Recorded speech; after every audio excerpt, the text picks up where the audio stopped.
Hello. Welcome to the Sensibly Speaking podcast. This is Chris Shelton, your host. Thank you very much for inviting me into your home this week. And as you can see, I am joined once again by John Atack, brilliant friend of the podcast and friend of mine, and someone I just always enjoy talking to. John, welcome to my show and welcome me to yours. Yes, welcome to my show. Welcome to my world, as Rex the Runt says at the beginning of his brilliant claymation pieces. Wow.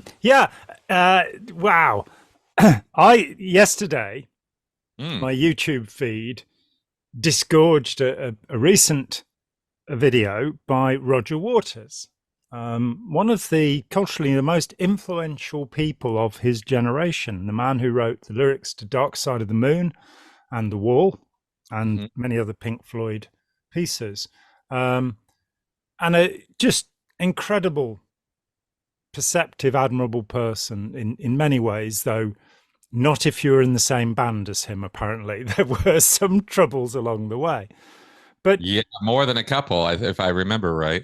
Yeah, but Shine On You, Crazy Diamond, Comfortably Numb, Breathe, just Money, just these really focused things that where we think that pop music is largely songs about wanting to hold people's hands, or how upset we are that they won't hold our hands, actually having something that's intelligent and beautifully phrased. And the fact that he was then working with three other people who were brilliant probably helped a great deal. But so he's somebody I've admired, apart from the argument that he got into with Pink Floyd, over because he sacked them and they kept the name. And he wasn't very happy about that, but he's apologized for that. David Gilmour, the guitar player, still hasn't forgiven him, so Pink Floyd's official website tries to make as little mention as possible of Roger Waters, which leads us very definitely to our subject, which is cancel culture. But not only are Pink Floyd, or David Gilmour specifically, trying to cancel Roger Waters, so is the city of Manchester. A member of Parliament for Manchester has said that Roger Waters should not be allowed to play in Manchester because he is anti-Semitic. And I've seen stories recently about this coming out of German press because of the concert that he's doing. He's doing a tour now where he uses evocative, dare we say, provocative imagery to represent authoritarian control or something, and it brings in Nazi-like tropes. And this is causing people's heads to explode. Yeah, in his own little video, he shows you a little clip from the video of The Wall, not the appalling film with Bob Geldof in, but the brilliant concert in Berlin, where he managed to get three members of the band to support him, and I didn't watch it for years because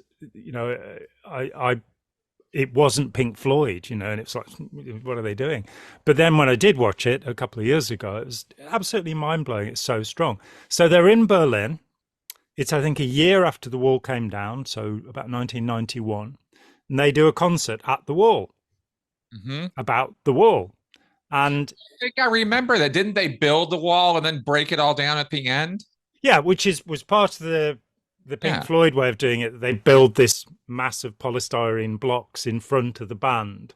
And then when Pink Floyd were playing, David Gilmour said, so the director came up to me and he said, how would you feel about standing at the top of the wall and playing a guitar solo? And he was like, yes, let me. Such show-offs, musicians. What well, it is kind of nature. Thankfully. Yeah, exactly. And so, he's been doing this for 30 years, and he goes on stage and he's wearing a black leather overcoat. He's also got an armband which has a red disc on it with two black crossed hammers. It is not a swastika, which of course would be illegal in Germany. You can't wear swastikas in Germany, even if you're a Buddhist and they're a symbol of growth and enlightenment for you. Yeah, well, the symbols are funny that way, aren't they? Yeah, it's a bit strange, isn't it? So we suddenly have this situation where what he's done is he's complained about authoritarianism, and we're into one of those, well, To Kill a Mockingbird uses the N word, so we have to ban it in our schools. And you're going, but To Kill a Mockingbird is an anti-racist text, one of the great anti-racist texts. And I think that we have come to a significant juncture in culture. And let me, before throwing the floor open, let me talk about my friend Alan Shefflin. Alan is an emeritus professor of law who's done a great deal of work on undue influence and created the social influence model, which for some odd reason is only available in my book, Opening Our Minds, and copied onto Steve Hassan's Freedom of Mind Resource Center website. They didn't get, Alan hasn't got around to publishing it anywhere else, but the finished version of it he gave to me to put in my book, which is great. But he's nobody has pushed harder to make the problems of undue influence, exploitative persuasion, mind control, thought reform, brainwashing. Nobody has worked harder than Alan, a lifetime of it. In 1963, as a student, I think, Alan went to a lecture by a man called George Lincoln Rockwell. Now, under the contemporary cancel culture, there is no way that anybody would let George Lincoln Rockwell speak because he was the head of the American Nazi Party. Mm-hmm. But as a consequence of watching George Lincoln Rockwell speak, Alan came away and said, I'm going to dedicate my life to this, to doing something about this. So this idea of let's shut people up, let's stop them talking, it just strikes me as the most incredibly perverse idea. And I will add another thought, having said I'd throw the floor open. When John McMaster, the world's first real clear, and he didn't know why Hubbard had decided he was clear, by the way, when I interviewed him, he had no idea why. I was just doing it. And then one day he came along and he said, you better attest, John. And so he did. But he said he got very worried about all of this suppressive person stuff. Why are we meant to run away from these people? Why are we meant to hide from these people? Why don't we sort them out? Why don't we do something to help them? And surely the world would be a better place if we can convert them into social personalities. And Hubbard ignored him. And this idea of, let's put our heads under the blankets. Let's not have free discussion and debate. Let's cancel those ideas with which we disagree. Over to you, Chris. Yeah, well, I will say first that it's the first thing I wanted to make a note of that before I forget is when you brought up, To Kill a Mockingbird, I think about, and how we end up canceling. This happens with you on YouTube, where their algorithm will seek out content that is exposing or educating about these kind of abusive practices, like cults, like racism, like sexism. It's, these are rampant problems in our societies. And the YouTube algorithm will seek out educational content and cancel it, say it's ban it, say it can't be, it's not advertiser friendly is the first line of sort of suppressing that content, not letting it be exposed or get out to the full, power of the all-powerful YouTube algorithm.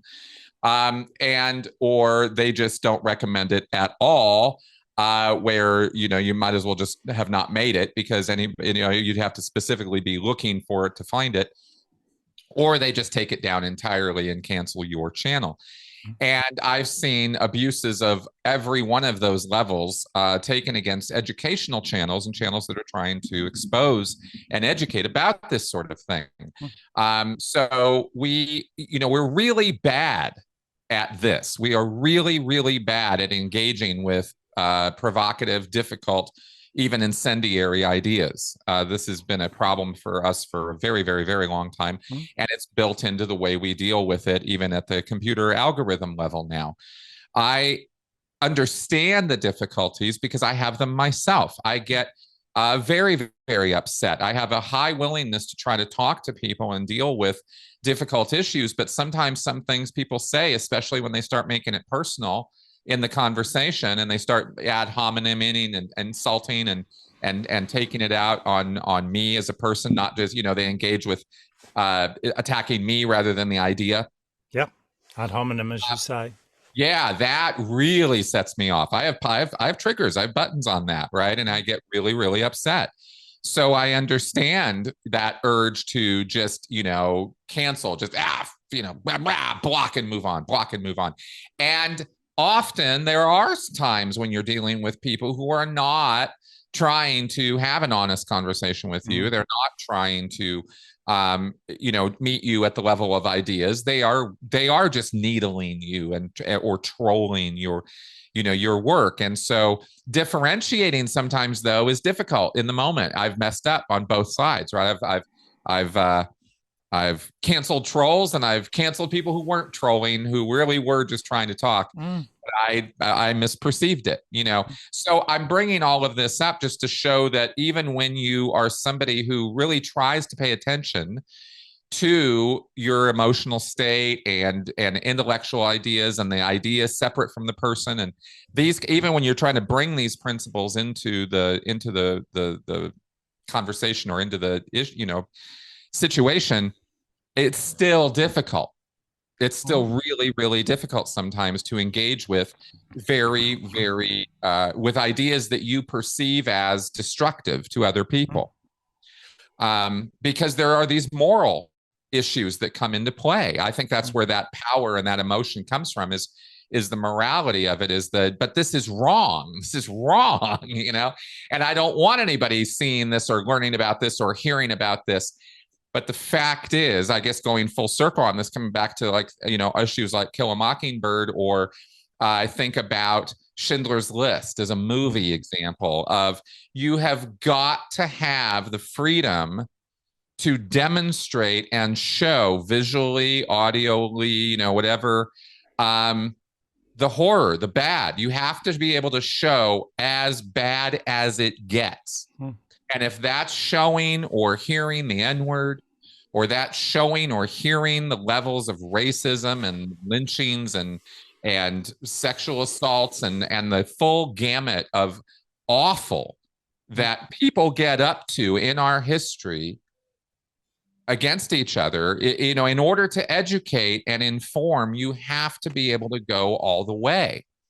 Otherwise, people are not going to get it. And this sort of effort, I think, on the part of cancel culturists is an attempt, I think, from a well-meaning place to try to make the world a better place or model a better world by not going to those depths of depravity and awful. But there's no way around it. If we're going to prevent those depths of depravity, you've got to remind people about them from time to time. And there's just a way around that. And for me, the most powerful moment of that in my education and experience was, and I've said this before, was the Turner Diaries. Was becoming aware of the existence of them, just the fact that somebody had sat down and seriously written them, and that this was a whole ideology that represented a small but very noisy group of people, that put on white hoods and things like that. And I just didn't know such things existed. I knew the KKK existed, but I didn't know this whole race war thing, this whole infatuation with murder on a almost genocidal level. It was absolutely mind-blowing, very eye-opening for me, but in a necessary way, because if you don't know what you're fighting, if you don't know the depths of how bad it can get, you will not prepare a response that's adequate to deal with it, just as one example of why it is we actually do need to be able to see it for as bad as it is, whether, again, we're talking about sexism, racism, whatever ism you want to talk about, communism, authoritarianism, cultism. I mean, all of these things need to be seen for what they are. And cancel culture seems to me to be an effort ultimately to suppress that knowledge and therefore reduce our ability to actually meet and fight against it adequately. And there's There's my argument. Yeah, absolutely. A couple of weeks ago, for the first time, we had a video pulled from our channel, and YouTube said that it was inciting violence. Really? And so Spike complained, and the appeal was turned down. And so she went onto social media, which is how we remedy our problems with the tyrants and giants of our world. And pretty immediately got an apology, and YouTube put the video back up. Now let's talk about what the video was about. The video was about Holocaust denial. So exactly what I'm talking about, right? And you said that there are certain things that trigger responses in you. A few years ago, a close friend of mine, who was a close friend then, told me that the Holocaust hadn't happened. And it's not the first time that somebody's done that to me. But this guy was a friend who I really loved, and I was shocked. And I spent 3 days, having promised years ago that I would never look at Holocaust material again, because I've got it now. But I went and I dug out a painful reminder, the video of Bergen-Belsen. I don't know whether there's a personal bit to this, but my father was there at the liberation of Belsen. He didn't talk about it, but the knowledge that he was there and that he had screaming nightmares for 10 years after World War II. And I went and looked at Nuremberg testimony, and I packaged this up for my friend and said, the idea that the Holocaust didn't exist, that didn't happen. There are more witnesses to the Holocaust than any single event in history. There's something like 180,000 testimonies. The Battle of Waterloo, there are about 9.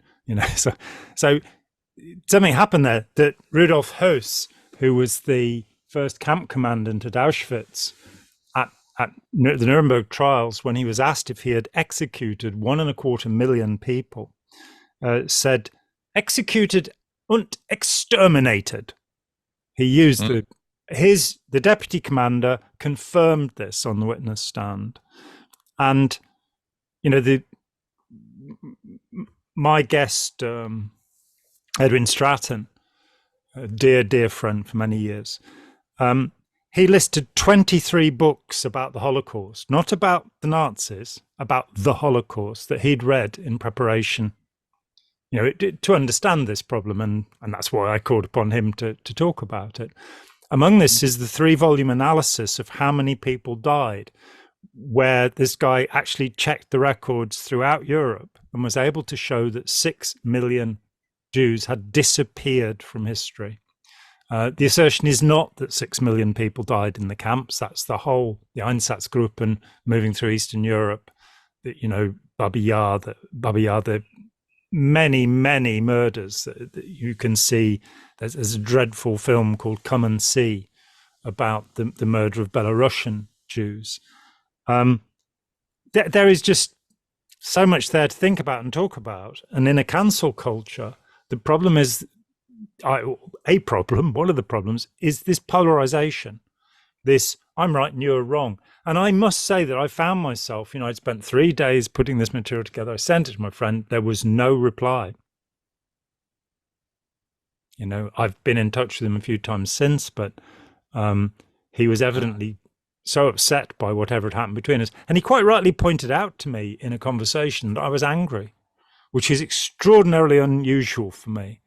But this idea that you can dismiss the deaths of millions of people, and I'm guessing that where Roger Waters has got into trouble, and he points this out, is the same place that I'd get into trouble.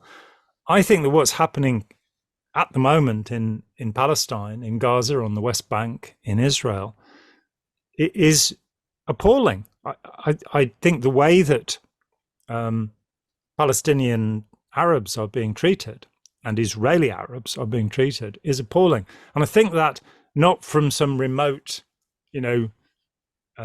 mainstream media point of view. I think it from talking to people who've lived there and been involved in this.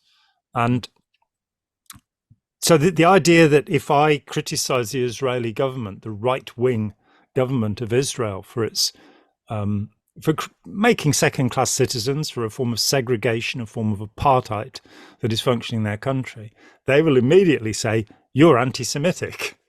Mm-hmm. And I'm not in the least bit anti-Semitic. You know, that famous phrase, some of my best friends are Jews. Actually, most of my best friends are Jews, you know. And, you know, people that I respect tremendously, like Ira Chalef or Stephen Hassan and various other people. Sorry? Rachel Bernstein. Rachel Bernstein, Yuval Laor. That's right. These are intensely close friends of mine as well. Yeah. And so we find ourselves, you know, in a situation where I disagree with something, and there's this black and white thinking. Right. If you don't agree with me, therefore you are wrong. And that seems to be the impulsive knee-jerk kick-in that happens without thinking on the part of almost anybody trying to talk about the Israeli-Palestinian conflict.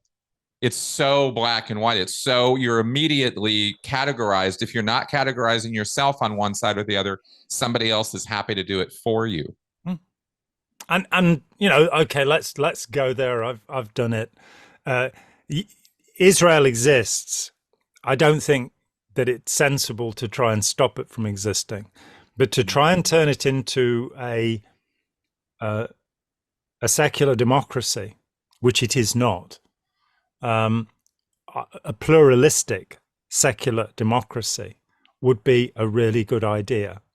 And having equality for men and women, and for people who are Muslim, Jewish, or as it's said that Israel has the highest percentage of atheists anywhere in the world. About 40% of Jews are atheists.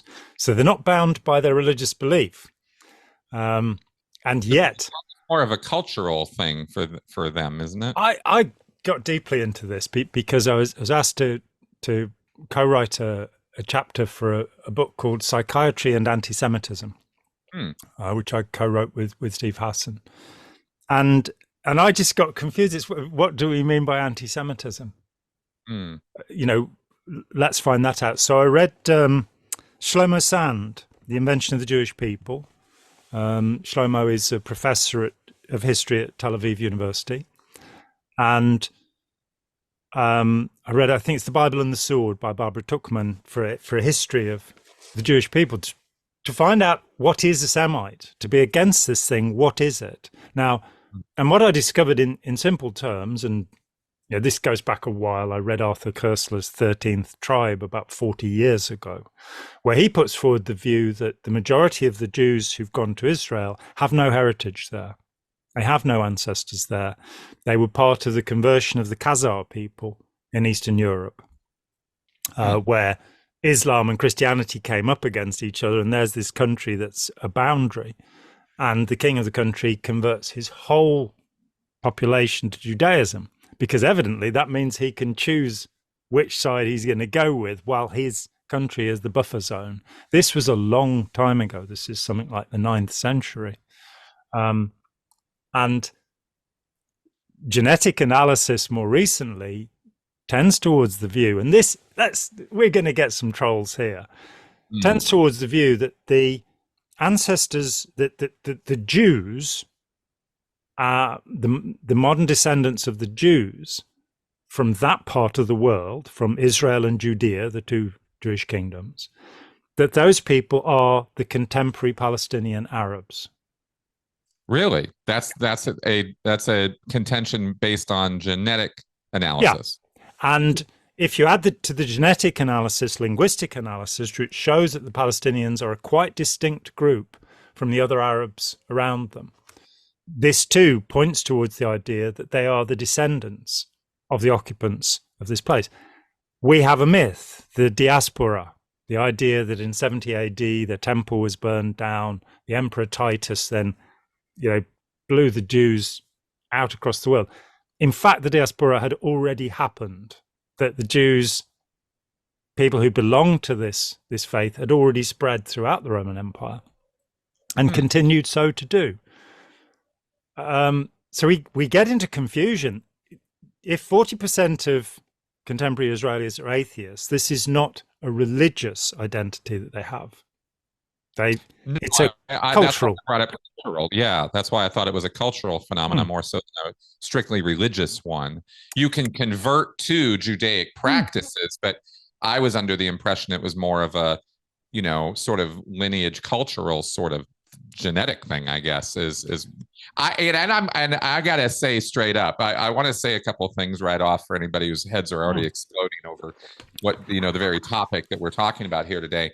How dare we talk about these things? I know, right? People I get really touchy about this. And I want to say for me, I know that I don't know enough about all of this to have strong positions as to, one side versus the other. I'm not taking sides. I'm on human being sides here. I want people getting along. I want things to calm the hell down on all of this. And I know religion is at the heart of a lot of the conflict. I know culture is at the heart of a lot of this conflict. Bad acts on both sides for decades now. I'm well aware. So I don't choose sides for me personally. I accept to choose the side of humanity and compassion. And can we somehow resolve these difficulties or conflicts in such a way that everybody can get along better? That's what I would like to see. And I know there are a lot of people who have very, very serious views about how that's impossible. And the only potential outcome here is one side or the other has to defeat the other. And I that's not where I come from on this. But I have to, your knowledge on this is something I'll have to just learn from, because I don't know, all the things you were talking about here today. And it is a problem that, if we say, look at Russia's current invasion of Ukraine, which Russia tells us is not a war. Interesting redefinition there. But I was very shocked, and I'm going to be public about this. A few weeks ago, I received an email saying that my very good friend, Professor Alexander Dworkin, who is a professor of medieval history in Moscow, had been thrown out of the European umbrella counter-cult group Fekris, along with two other Russian correspondents. And as far as I can tell from their declaration, the reason for this was that he's Russian. And this kind of idea coming from a group that's meant to have specialist knowledge about authoritarianism, to say, well, you live in China, therefore you support China's policies, therefore you're responsible for whatever President Xi does. You live in Russia, so therefore you're accountable. And in Russia at the moment, if you say there is a war in Ukraine, you're sent to prison. Just saying that. And the figure I've seen is something like 25,000 people have been imprisoned in Russia for protesting and complaining. I don't know if that's true, because truth is the first casualty of war. And we are seeing some very odd stories coming out. But nonetheless, the idea that we have to be polarized, it's the first thing that we tend to say about cult groups, that when you become a cult member, your thinking is polarized. You have black and white thinking. There's good and evil, That's right. There's no such thing as a nuanced cult member. Ain't that the truth? Yeah. And despite Ron Hubbard in Science of Survival telling us about infinity valued logic, it's not something that was ever applied after the publication of that book in 1951. It's the will of Ron. He calls it the will of God in Science of Survival, but it's the will of Ron. What does he think is right? Let's do that. And that is authoritarianism. That is falling into step behind people when you don't really understand the arguments that are going forward. If we look at and I really hadn't intended to talk about this, but it is fascinating. If we look at the conflict that's taking place right now in Israel, then the roots of that conflict are incredibly fascinating and largely ignored. Throughout Israel, there are streets named after Ord Wingate, which is pronounced Wingate in Hebrew. Orde Wingate was one of my childhood heroes. He was the leader of the Chindits, the British Army unit that went into Burma and fought the Japanese in the jungles. Very romantic, And, as an 8-year-old, I really didn't know. What a great name, though. Orde Wingate. Weird name. And the Chindits, these wonderful words. And they were, they fought. They were on the receiving end of one of the worst campaigns in World War II. What they did was mind-boggling. As a kid, curiously enough, one of my friend's fathers had been in the Chindits. I didn't learn anything from him because he was halfway round the twist. He had just isolated himself from the whole of humanity and lived on the edge of town where there is a darkness, according to Bruce Springsteen, and bred pit bull terriers and kept himself to himself. It had been such a horrific experience for him. Wow. But what I didn't know about Orde Wingate was there are all these streets in Israel named after him. Why? Because in the 1930s, the Alexander Wavell, who was the commander of British forces in the Middle East, and of course, Britain and France dominated all of the Arab countries right through to Egypt after the First World War with the collapse of the Ottoman Empire, and imposed terrible, awful, stupid rules on those countries, which is really a part of the problem, that when we get into the history of oppression that has occurred in those places and the way that the British, the French, and later the Americans appointed tyrants rather than, making the world safe for democracy, as Woodrow Wilson put it. Yeah, have to admit, it's true. The House of Saud, the King of Jordan, the idea that in Lebanon under the French, you could vote as long as you were Christian. So Muslims didn't even have the vote there. But in the early 1930s, Orde Wingate was sent to Palestine to train members of the Jewish terrorist groups. And that's what was done. So the British military, who then, of course, found themselves on the receiving end of this, with the Star of David Hotel in Jerusalem is the most famous bombing of British personnel, where the wives and children of British personnel were killed by terrorists. When we take away, the top layer of, I believe in this and I believe in that, and say, well, let's just look at history. Yes, the reality is that horrors on both sides of history, horrors are committed. But I think Santayana is correct. We are going to repeat these things if we don't comprehend them, and if we don't kind of dial down the amount of rage and self-righteousness that is built into these things. The idea that a spokesman for the Israeli government, and I've seen this on more than one occasion, should say, we are here by right of the Bible. We are here because we are the chosen people. And you're going, so let me see. The Welsh have the Mabinogion, and they were driven out of Britain largely by the Anglo-Saxons in the 6th and 7th century, so long after the diaspora. I think we should give London to the Welsh because, they were there originally. I think what's more, we should expel all the people from North Africa and send them back to Russia. The Alans, the Vandals, the Sueves, all these people that came to Europe. The French, well, we should give France back to the Gauls, of course. It's rather galling that the Franks took it away from them. And all that stuff that Charlemagne did, which is long after the diaspora, we should overturn. There is no place where you can say, because I've got this book that I believe exactly that says I'm chosen and I'm better than you. That should not be a reason. Having said that, I return to my original position. Israel is a reality. So it's now a matter of how do we create a proper and moral state in Israel? How do we do something about the Russian gangsterism that's moved in there, that it became an overspill area for oligarchs? How do we do something good in the world? That throws us into, let's get into real trouble here. that throws us into the idea of reparation for the descendants of African slaves. I'm told that California has actually enacted a bill about this. There is, we'll see. Yeah. So, plus the Native American problem as well. And I think the thing is, you have to look at the present. When I read Douglas Murray's War on the West, which puts forward the view that there is hatred towards white people.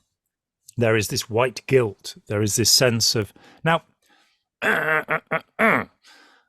The angel of death, as he was called, Mengele, fled Germany at the end of World War II and managed to escape to South America. Mm-hmm. He sent people to the gas chambers, which the deniers think didn't exist. He chose who would be go into the slave workforce and who would be immediately killed. That was his job, to determine physically whether they were fit to be worked to death or not. He was, by any definition, a profoundly evil human being. So, of course, his children and his grandchildren and his great-grandchildren should suffer for that, shouldn't they? It's only logical. The sins of the father are visited unto the sons into the fourth generation. So we find out that his son was 4 years old when his father fled Germany and spent his life exposing the horrors of his father. And that gives us a little bit of a problem. When we wind the clock back and look to the period of slavery, the abolition, of course, is 1863 in the final abolition in the United States under Lincoln. In fact, the buying and selling of slaves had been abolished in the US before that. It was abolished here in 1807, and then slavery itself was abolished, I think, in 1834, completely. And the Royal Navy set up the West Africa Squadron, which for some decades then patrolled the African coast and seized slave ships and released the slaves. The whole process was, there's a wonderful book called The Black Joke, which was the name of one of the ships in the squadron, written by a person who doesn't identify as male or female of mixed race, called A.E. Rooks. Excellent book, very, very nicely, very finely detailed. And you're sort of going, well, a huge amount of British sailors lost their lives trying to stop the slave trade. And then you start looking into that period, and that was the thing that got me, that in fact the conditions of working people the world over were pretty awful at this time. So Frederick Engels wrote a snappy title, The Condition of the Working Classes in Manchester in 1844. So he should have written songs with that lyrical ability that he had there. And when you look at the working conditions in 1844, so this is after the abolition of slavery, the complete abolition by 10 years, they were deplorable. If you then look at, say, the conditions of British troops in India, sepoys, local troops, were protected. You couldn't whip them. British troops were not protected in any way, and some of them were flogged to death. Very few of them, if any, survived the 20-year period that they signed up for. Nearly all of them died in India. The conditions were absolutely dreadful. And you start going, well, maybe we're being misdirected here. This idea that somebody descended from somebody that many generations ago should now have reparations. Perhaps we should be looking at this in real time and saying, why do we have billionaires? Why are there people who devastate our democratic process with their money? Why are we living in a plutocracy rather than a democracy where influence is wielded by the likes of, Warren Buffett, Jeff Bezos, Bill Gates, Mark Zuckerman? Right. People who, are some of them morally utterly deficient. Arguably psychotic in some cases. I mean, just absolutely and not, genius level people. This is, I gave a talk on influence a week ago about the fact that one of the, out of Cialdini's work, and one of the points he makes that is undeniable, it's been proven study after study after study, this is not a debatable point, is that if somebody is perceived as good looking or attractive, they are automatically assumed to be kind, intelligent, honest, and forthright. Right? That like these character traits are automatically assigned to them by other people who perceive them. And then when you add money into that mix, especially in the United States, maybe this is in Britain as well, but certainly here, when you add a great deal of money to that, there is this attitude of subservience to automatic kowtowing to the greatness of these people. And you have to disprove that in order for the people who get very culty about these billionaires. You have to actually somehow disprove on a person by person basis that they are not those things, that they are not intelligent, that they are not deserving of their wealth, that they are not geniuses, that they did not create their own wealth. We can document it, we can show it, and even then, it doesn't seem to matter. There is this kind of worship of this, and this has been, summated in various, kind of funny reductionist ways. Everybody thinks they're going to be a millionaire; they just haven't gotten there yet, right? This kind of thinking. And also that there is a kind of royalty status, that we seem to fall into automatically. This is, you and I have talked at length about the leader-follower dynamics, the codependency of that relationship, that it's a very organic, natural thing for people to fall into this. It seems to be instinctive at some level.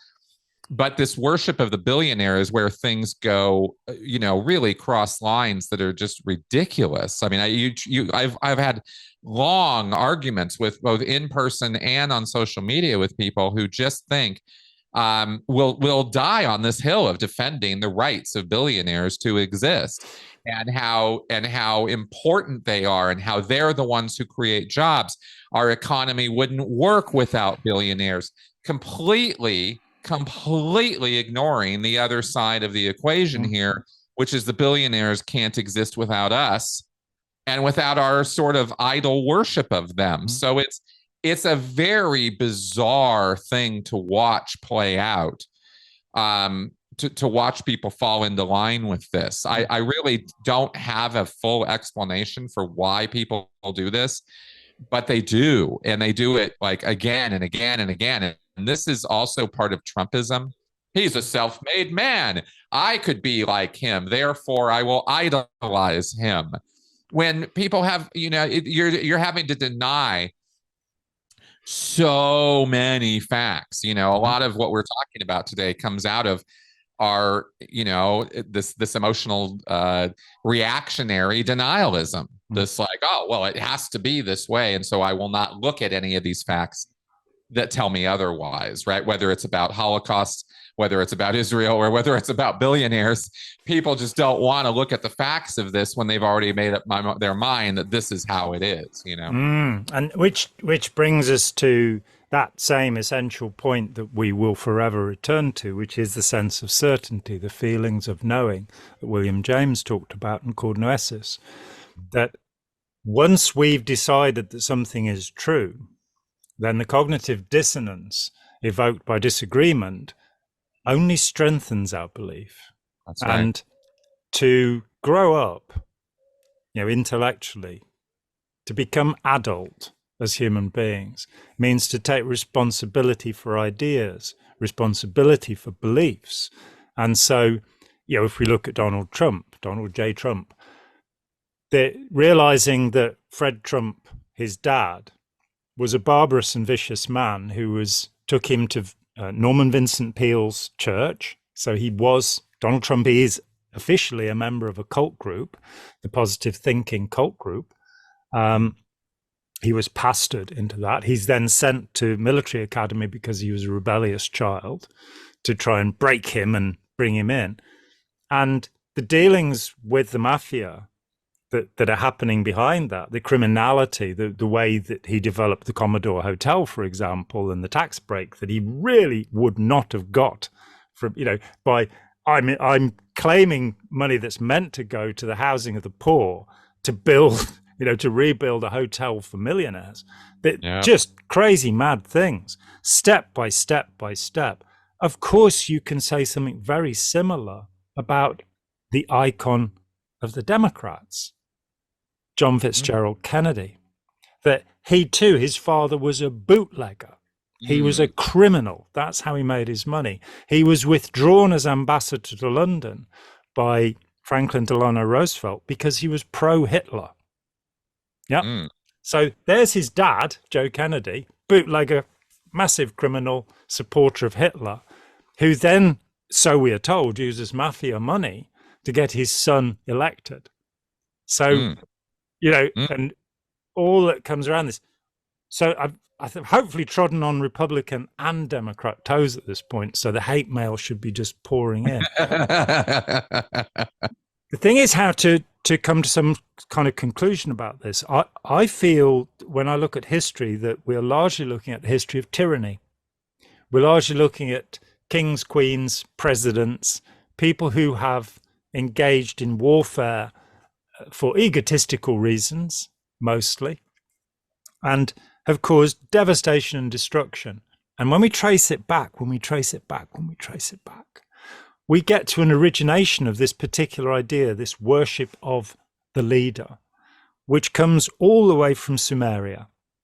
So you're going, 3,500 years before a young man wandered around in Israel and Judea with professing certain ideas which form the basis of the Nazarene religion, which when the Nazarenes were thrown out of the temple became Christianity. But 3,500 years before that, this idea is put forward that God invests power and righteousness into the king. We've talked about this before. It's not every society. Graeber and Wengrow, Dawn of Everything, phenomenal book, one of the most important books I've ever read, show again and again that cultures do not, there isn't a kind of way that culture will always resolve into patrician capitalism and it's the end of history and that's all you need.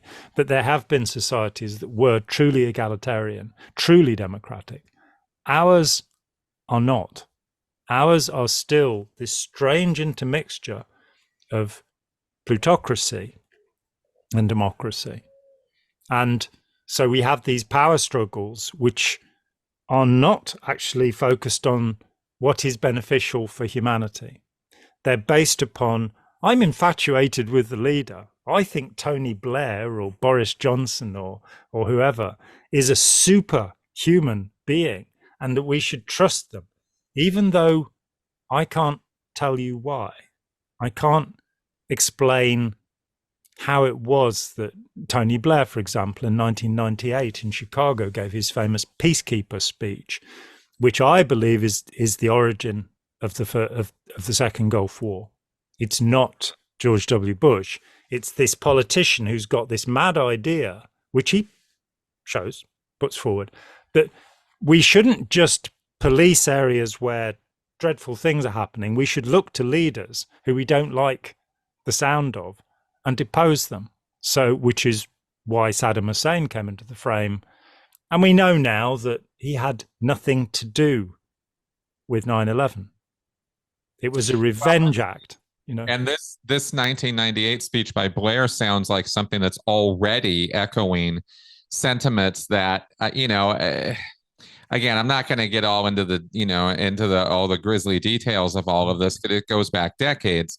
But that's exactly my point. Is we've got CIA operations and things that have gone on in South American countries, for example, that predate Blair's speech by decades, which echo that kind of foreign policy sentiment. Is we have interests in this country, because countries don't have friends; they have interests, and so So we have interests in these South American countries, and for our sake of, our economy, or our, the way our capitalism works here in this country, we need oil, for example. So Mm. we're going to make sure we have a friendly dictator down there running things, rather than a democracy, which might choose on their own to not do business with us, or to try to be upstarts and do their own damn thing, and enrich their own country. Oh no, we can't have any of that. No, no, no. And so we will engage in this kind of foreign policy, of deposing people we don't like, and we'll use local forces to do this, so it makes it look like we didn't really do that, but in fact we did do that. And we have Iran Contra in the 80s. We have, there's so many instances of this. It's really an inarguable sort of point that it happened. That the arguments happen around how much influence they had, and how strong it was, and whether it was really good for us or not. And it really comes down to points of view, because if you take the point of view of these countries, it was not in their best interest that we did what we did. But we get our Nikes, we get our gas, and we get our TVs because we did these things. And this is and the brunt of responsibility for that doesn't fall on every citizen of the United States.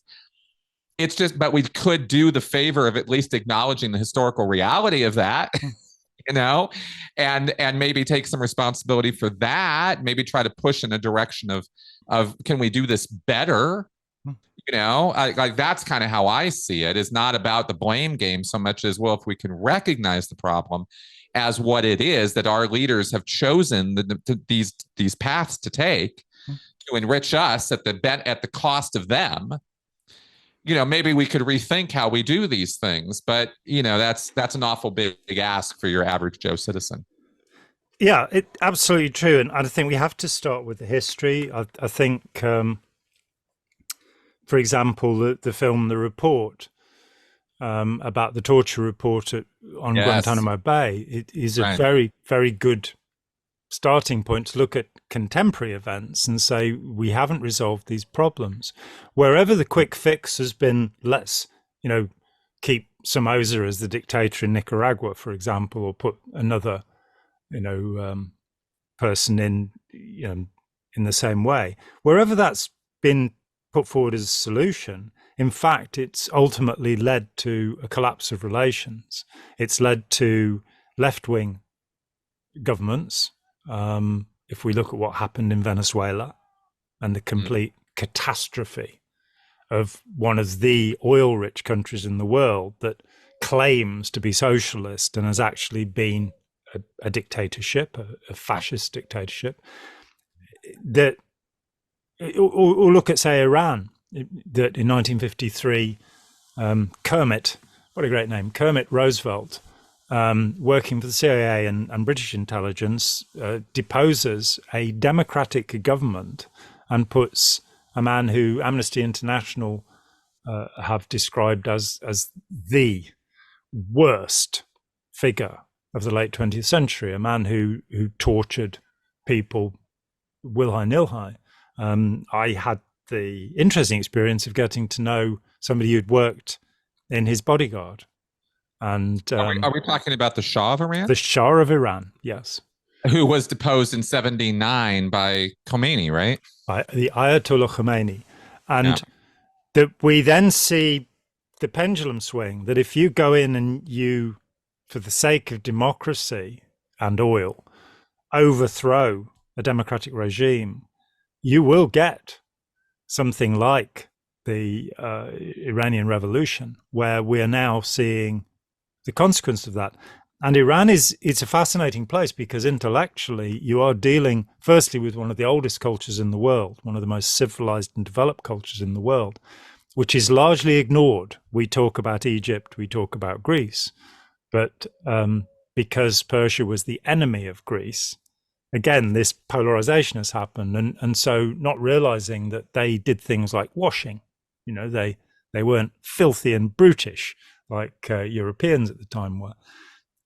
They have the most incredibly sophisticated literary culture, giving us Rumi and Hafez and many other incredible geniuses, which was all, when the Golden Horde hit them in the 13th century and Genghis Khan came down, that kind of exploded.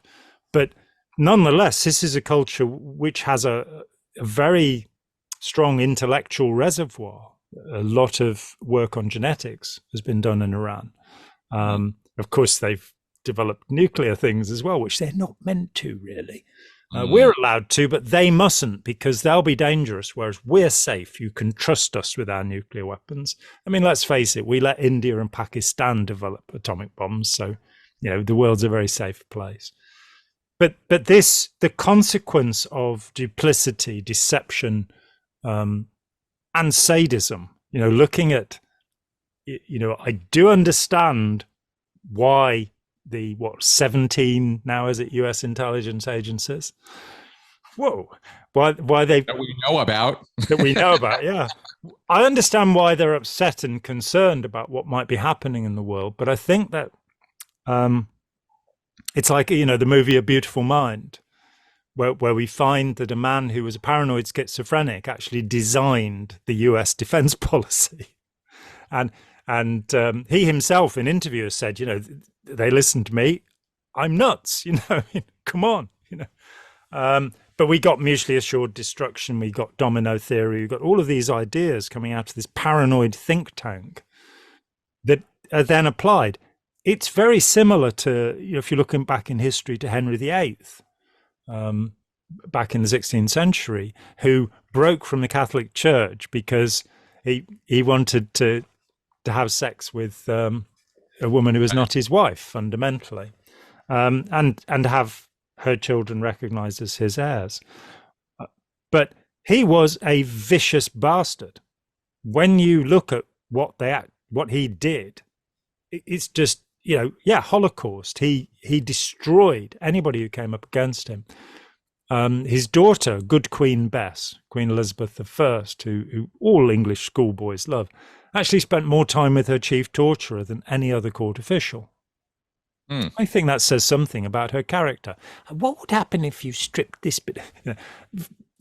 These are some really unpleasant people who've then done really unpleasant things. We have the Dulles brothers in America, speaking of the worst people in history, one of whom, of course, was running the CIA. We have all sorts of, we've had the Koch brothers, and they're, speaking of brothers, and the Marx brothers. No, let's not talk about the Marx brothers. They were fine. I'm reminded of awful people out there. I could definitely put it that way. Yeah, the Marx brothers are not among them. We love the Marx brothers. They were fantastic, particularly Harpo.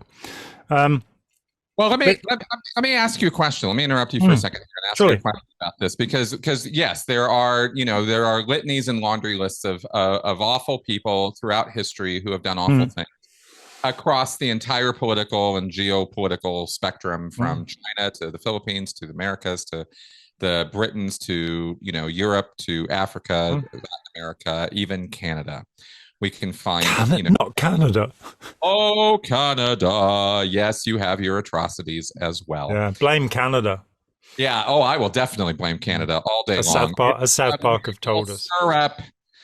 It makes people crazy. Anyway, I'm just joking, obviously, but there is no end to that list. There's a laundry list of awful that we can always go and look at. And we have these tendencies within us to tribalism, because we're a great big world with lots and lots of people, and we just aren't all going to get on the same page ever about anything. And that's the harsh practical reality of the world that we live in, which creates the borders, which creates the tribalism, which creates the armies, which creates the foreign policy, which creates the atrocities. So I wonder, in looking at this, because you and I are very, we'd like to think there were solutions to this, but I was presented with a quote recently by a guy named Thomas Sowell, which I thought was... I've read Sowell, brilliant man. Yeah, I was presented with this recently, and I've been meaning to ask you about this, so now's the perfect time, right? Which is, his quote is, now this is an economic context quote, but I believe it applies further based on what I just said. The grand lesson of economics is that there are no solutions. There's only a spectrum of available trade-offs. Choices have to be made, and it is not possible to do both things that are in conflict with each other. That's about the most pragmatic, realistic statement of the problems you and I have been discussing today that exist. It's not, the only way to impose a solution of one side or the other in Israel, in Palestine, in Germany, in America, with our foreign policy or whatever, is for someone with enough power to make a choice. And then by making that choice, they impose anything from discomfort to tyranny on the people whose choice, who are not benefited by that choice. And that's a very real factor in our world these days, and always has been, especially when you're dealing with groups versus groups. It's impossible to make everybody happy. But what's your take on this concept? Firstly, let me underline my admiration for Thomas Sowell, who is anthropologist, sociologist. He's in that neck of the woods. It's worth pointing out, given the present conversation, that he's a black man. And in the school of William Du Bois, another absolutely brilliant black anthropologist, who gave us the phrase, the religion of whiteness, which I rather like. In about 1902, he came up with that. Interesting. So, there may be solutions to some of these problems. The idea is very often polarization is the huge problem of our society. We have populist movements all over the world now who are, rightly disappointed with the political cliques and claques, the people who have determined, largely for their own sake, how everything is going to be. And, a part of that is this idea of nationalism, that my identity is dependent upon my country. Now, looking at the US, well, you have the Louisiana Purchase, you have the 1847 purchase of Spanish lands that had not already been taken from Mexico. I was quite surprised to find that Salt Lake City used to be a part of Mexico, or Mexico as it used to be. And there was a state called Tejas, which changed the pronunciation of the X in the middle. There are only two things that are inevitable, by the way. One is death and the other is Texas. Texans will tell you that. And so, the idea of national identity, what is that exactly? Living in a country where, when British people do something wrong, they're called English, and England does this. And, a friend was talking to me about the English media, and I'm going, there is no English media. There's the British media. There is the UK media, if we want, because that includes Northern Ireland too. But we are riven by descent. We have Welsh people, we have Scottish people, we have Northern Irish people, we have the Midlands where I live, we have the North, and we have the South, we have the Southwest, and you will find very different people there.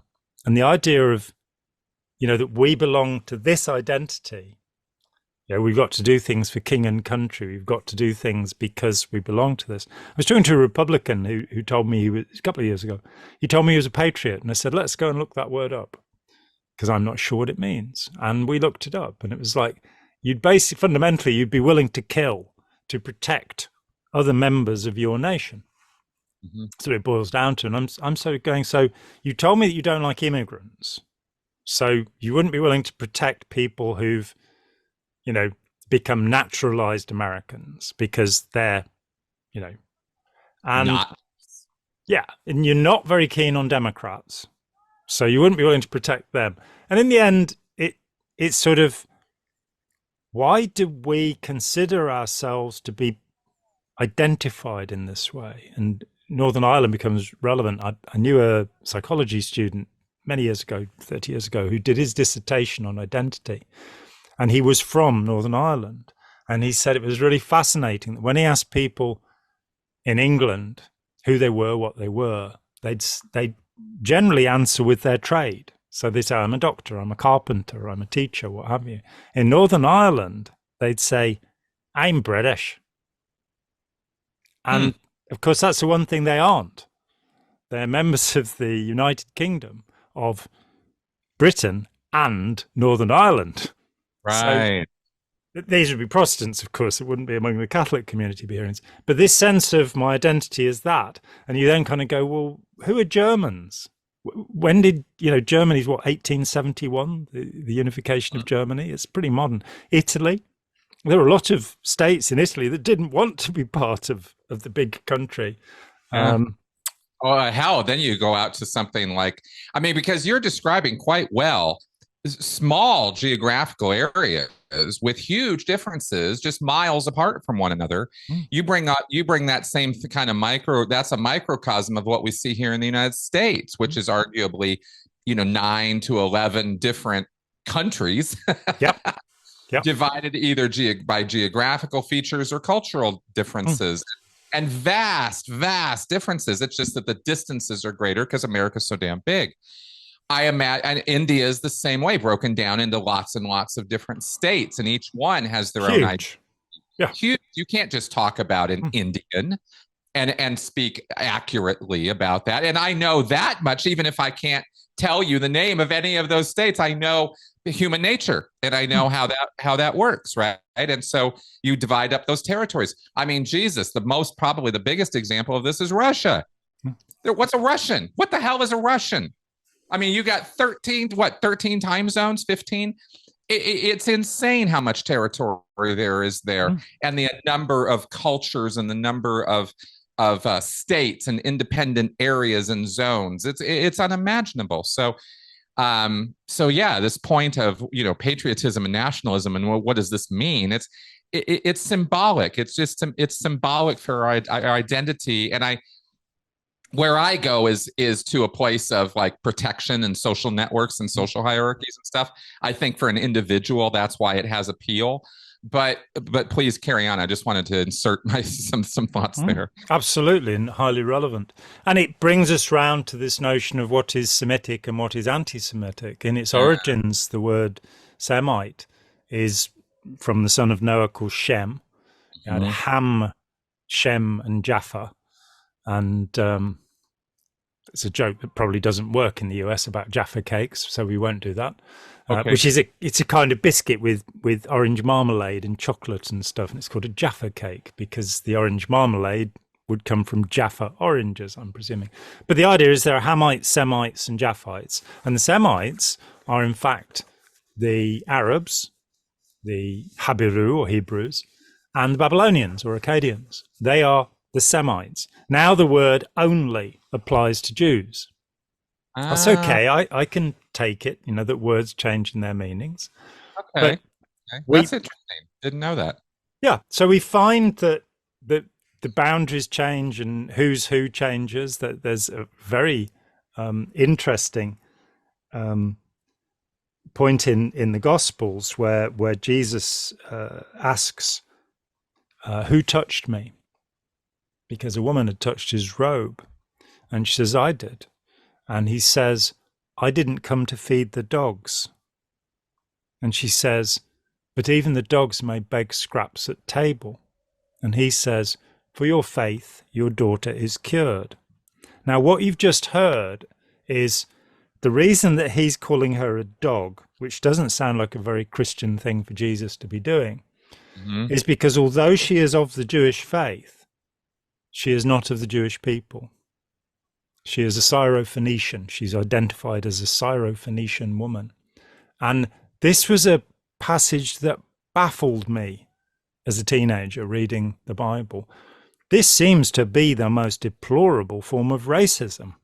And you're kind of going, so if somebody came to him who was a Christian, who had no Jewish heritage whatsoever and wasn't a follower of the Jewish religion, what would he have thought about that? Oh, no.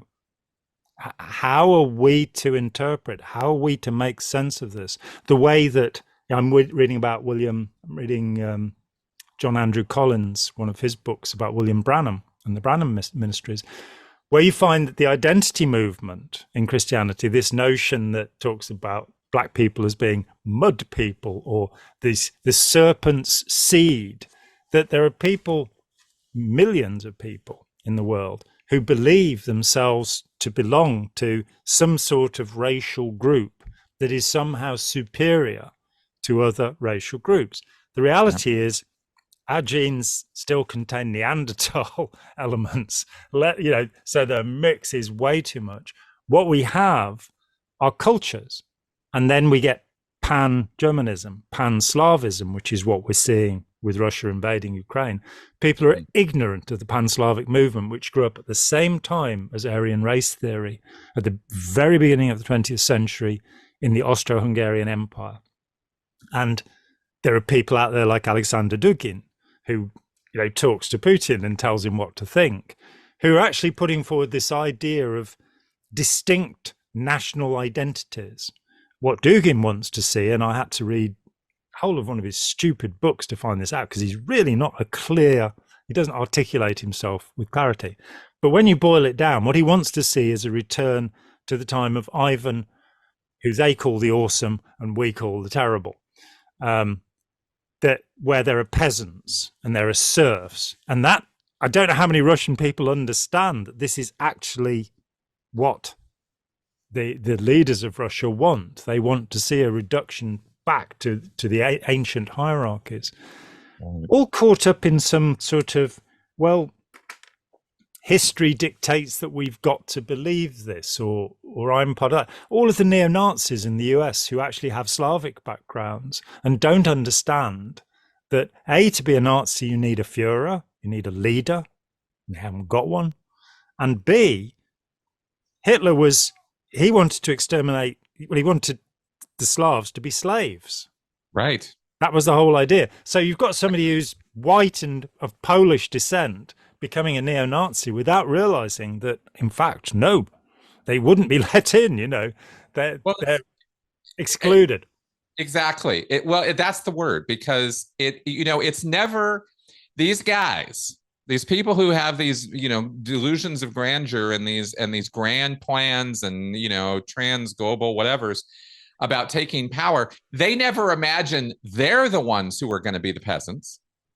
They're never the ones who are going, okay, so we're gonna create a whole peasant system here, and I'm gonna go be a peasant. I can't wait to get my farm.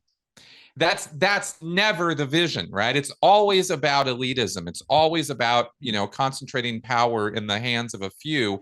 And of course, the ones who are putting these ideas forward are always representative of the few. We're the ones who need to hold all the power, see? And it's really sad that this is enabled by all the psychology you and I have talked about for years now of us versus them, and the tribalism and the dissonance resolution toward, yes, this is what makes sense because an authority is telling me so. And it's so stimulus response. It is so like just push people's buttons and watch them walk like little automatons in the direction you want them to go. Not everybody, but enough people that these guys get followings and convince people, and people then see the follow the crowd phenomena, again, getting back to influence, where, everybody's doing this. It's a magnetic pull from your psyche. It's like, I must somehow be doing this too. Or if I'm not doing this, there must be something wrong with me. Am I in the twilight zone that I think this is dictatorial and authoritarian? I must be, because I'm the only one saying it. So I guess I better go along with the crowd. And this is the built-in problem with us that I think we're constantly having to push back against or fight back against is there will always be these people who want to concentrate power in a small number of hands and just manipulate events or the messaging to get people to go along with them. And Martin Luther King at some point, and I hope somebody in the comments will give me the actual quotation, but as I remember it, he said the problem with the world is not evil, it is mediocrity. So it's not the fact that a small number of evil people are pulling all the strings and you have the Zionist organized government or whatever fantasy people have. It's that people are going along with it. The problem of authoritarianism is more, I think, to do with the followers than with the leaders. There will always be self-obsessed, greedy people who want to boss and bully us around. That's right. Unfortunately, we make leaders of them. And that's the place where I think we have to change. And I think the underlying thought is, well, I'm not clever enough to work it out, but he is, or she is, and so I'll follow them. And the fervor that is built into that, the idea that, you know, you're either with us or against us, as George W. Bush put it, which hopefully is not the reality of humanity. That people become, again, identified with these values. And so let me insert a value here, which comes from the scripture of the Dave Matthews Band, who I'm deeply in love with and have been for many years. And Dave Matthews has a line which runs something like, and again, please correct me if I'm wrong, with kindness as your king, you will reach heaven before you reach your end. Now, there is a value. With kindness as your king, you will reach heaven before you reach your end. You may or may not reach heaven by doing this, but you certainly won't reach it by any other strategy. And so kindness, having respect for other people's point of view, even, you know, as my friend quite rightly pointed out, I got angry with him because he denied the Holocaust. And I'm afraid I will if anybody else does as well. It's just that way with me, you know. It seems, I was told off with Sam and I many years ago, my son Sam, it's somewhere, there's a piece where we found this, I'd got this book by this woman, which just had these daft ideas in it about colour. And a couple of my friends who were counselling former cult members came to me and said, you really mustn't do this. You know, you really mustn't take the piss out of these beliefs. Oh, but they're ludicrous. They're ridiculous. You know, can't I have a little bit of fun while I'm criticising cultic beliefs? And apparently not, you know. So we then published a video which is titled "Not Really an Apology" or something, where I defended my right to be offensive to people. But we do, you know, we both know Jane McGregor's work. I'm not sure I thoroughly agree that all of the apaths in the world are ganging up with sociopaths to destroy the empaths like you and me. I've read Lord of the Rings. You know, I think life's a bit more complicated than that. When they came for the hobbits, I did nothing because I was not a hobbit. When they came for the elves, I did nothing because I was not an elf. Then they came for the dwarves, and that was you and me, mate. Gone.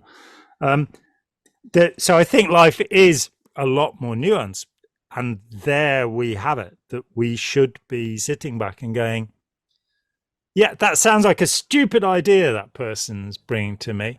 How do I check it out?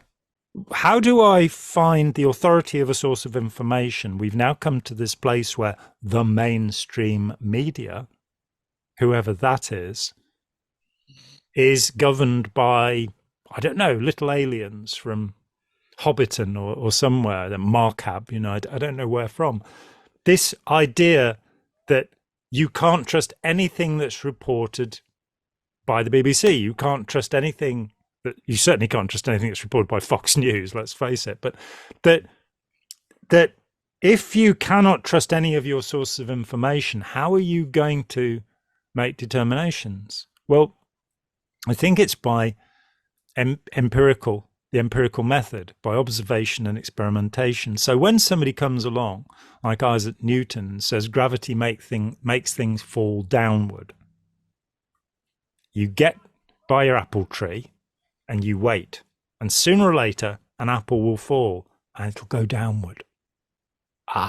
So maybe there is something in this idea that things don't fall upwards, they fall downwards.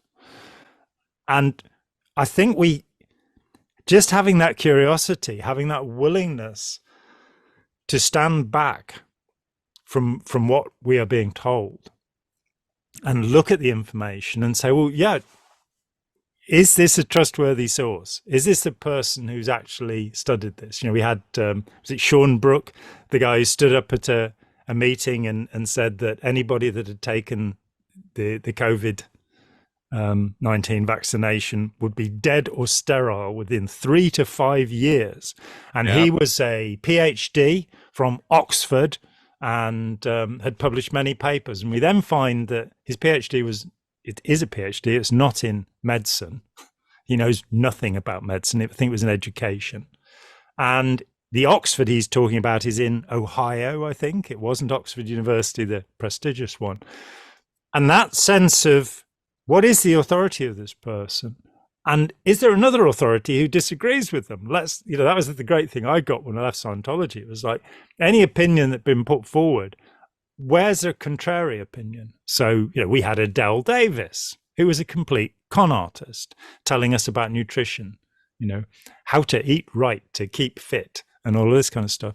She finally fell during a court case where it was admitted that the copious reference notes she just hired people to look up every paper on vitamins and list them. She didn't refer to them.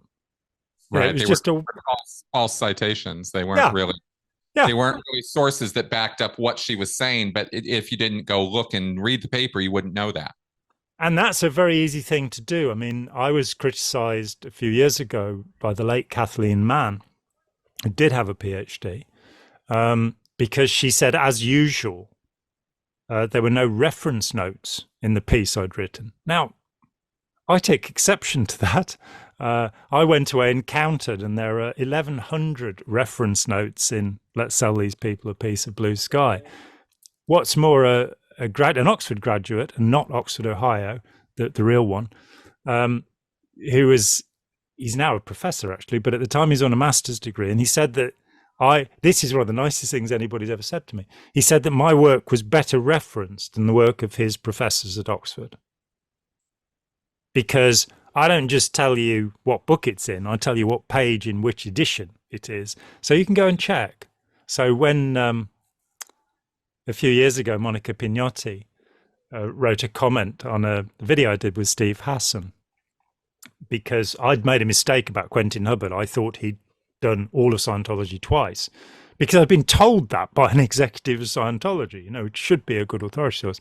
Dennis Ehrlich quite rightly immediately corrected me and said, no, he was meant to do it a second time because everything was cancelled, but he didn't.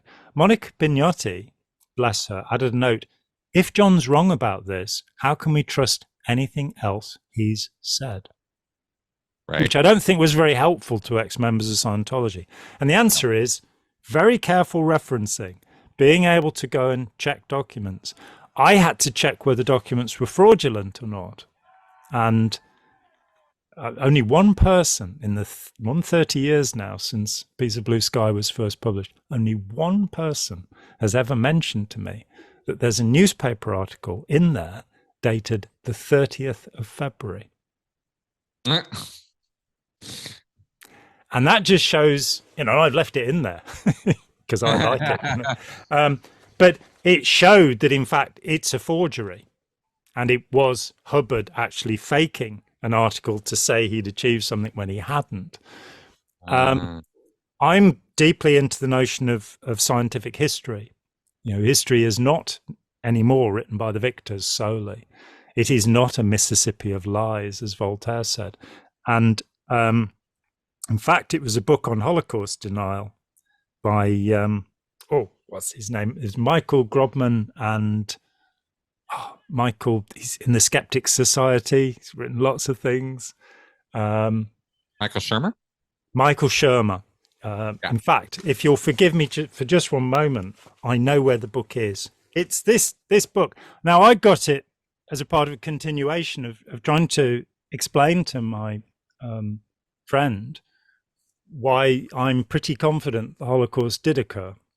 Mm-hmm. And I didn't realize I was going to get a book. The first third of this book is about whether we can trust history. Mm-hmm. And it's absolutely brilliant. This sort of, there are ways of checking and making sure that what you're dealing with is true. Now, for me, because I had to deal with such an enormous amount of material, get this, there's no World Wide Web.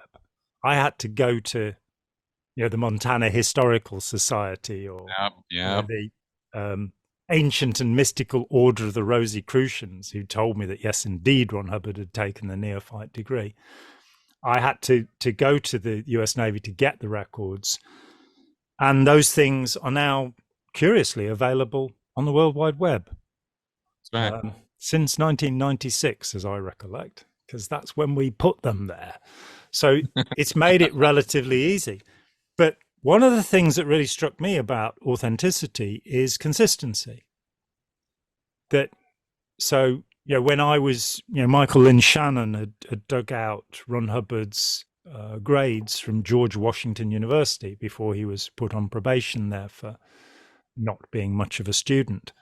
And in this sheet, we get that he has an F grade, a failing grade, in atomic and molecular physics. He would later claim to be a nuclear physicist.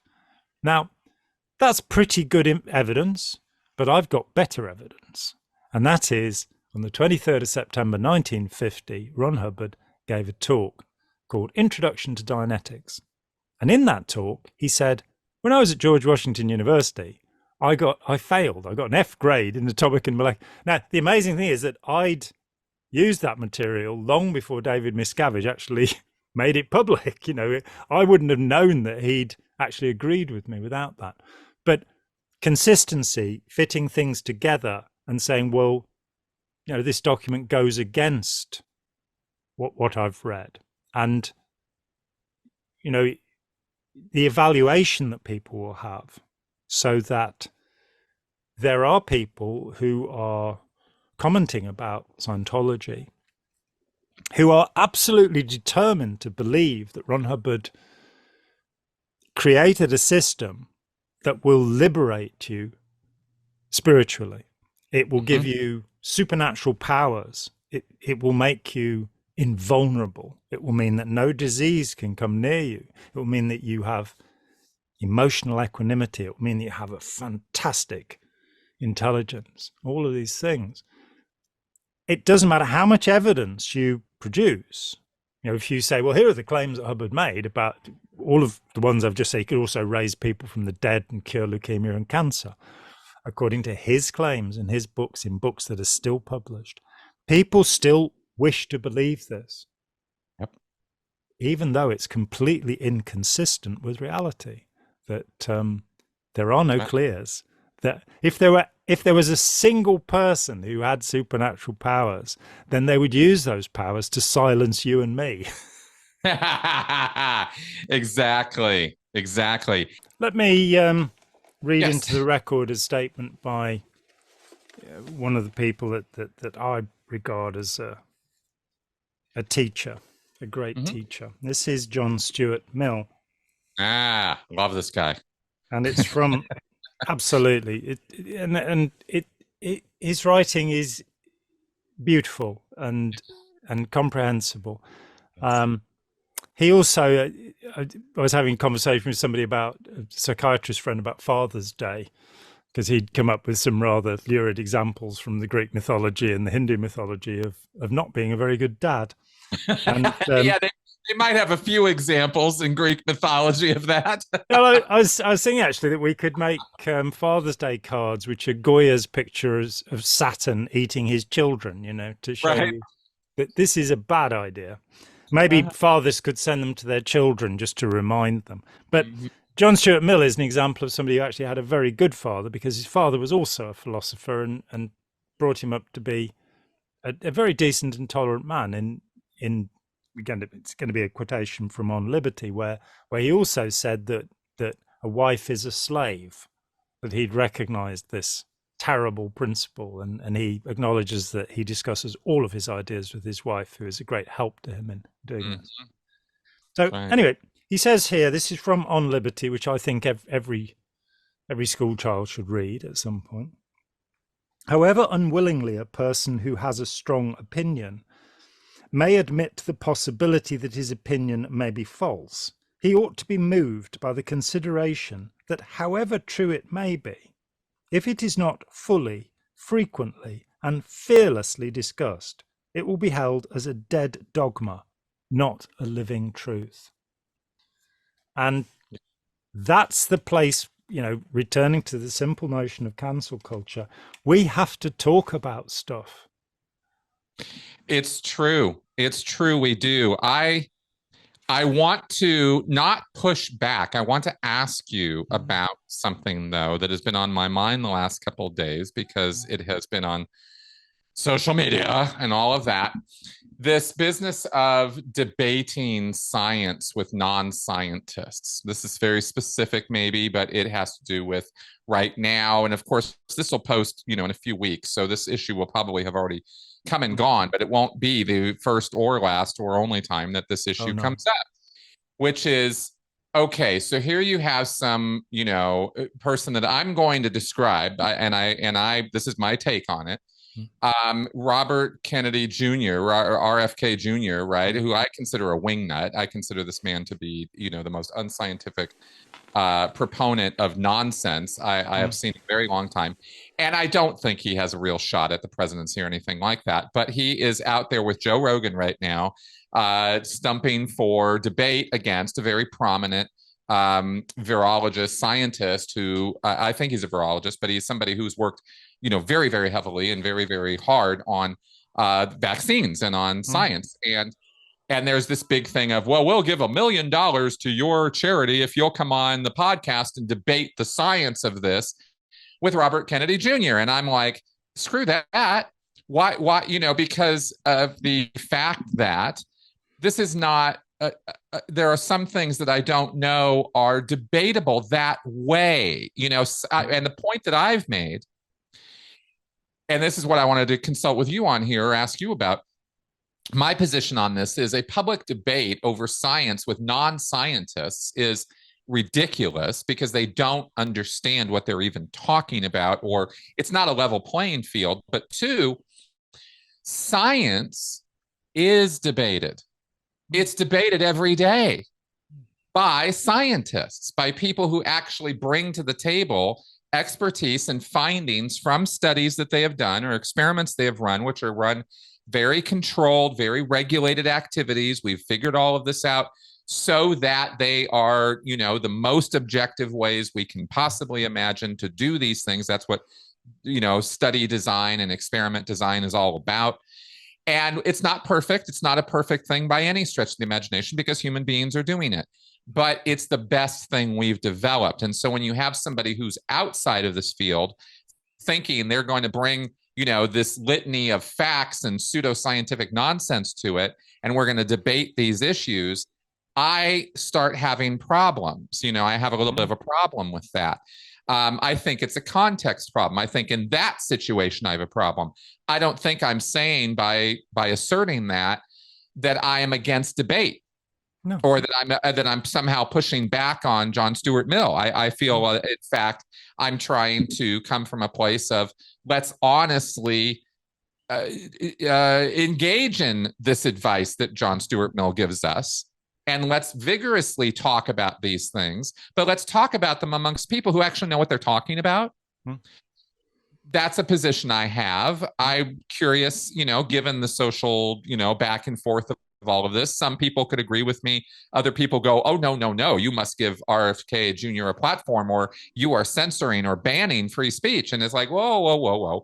I'm not suggesting somebody take his platform away from him. I'm just not suggesting that we engage in serious debate any more than I would seriously debate a flat earther. What would be the point, So what I don't know. That's a difficult one for me, but what's your take on all of this? Well, having debated Holocaust deniers, now I'll tell a story about that.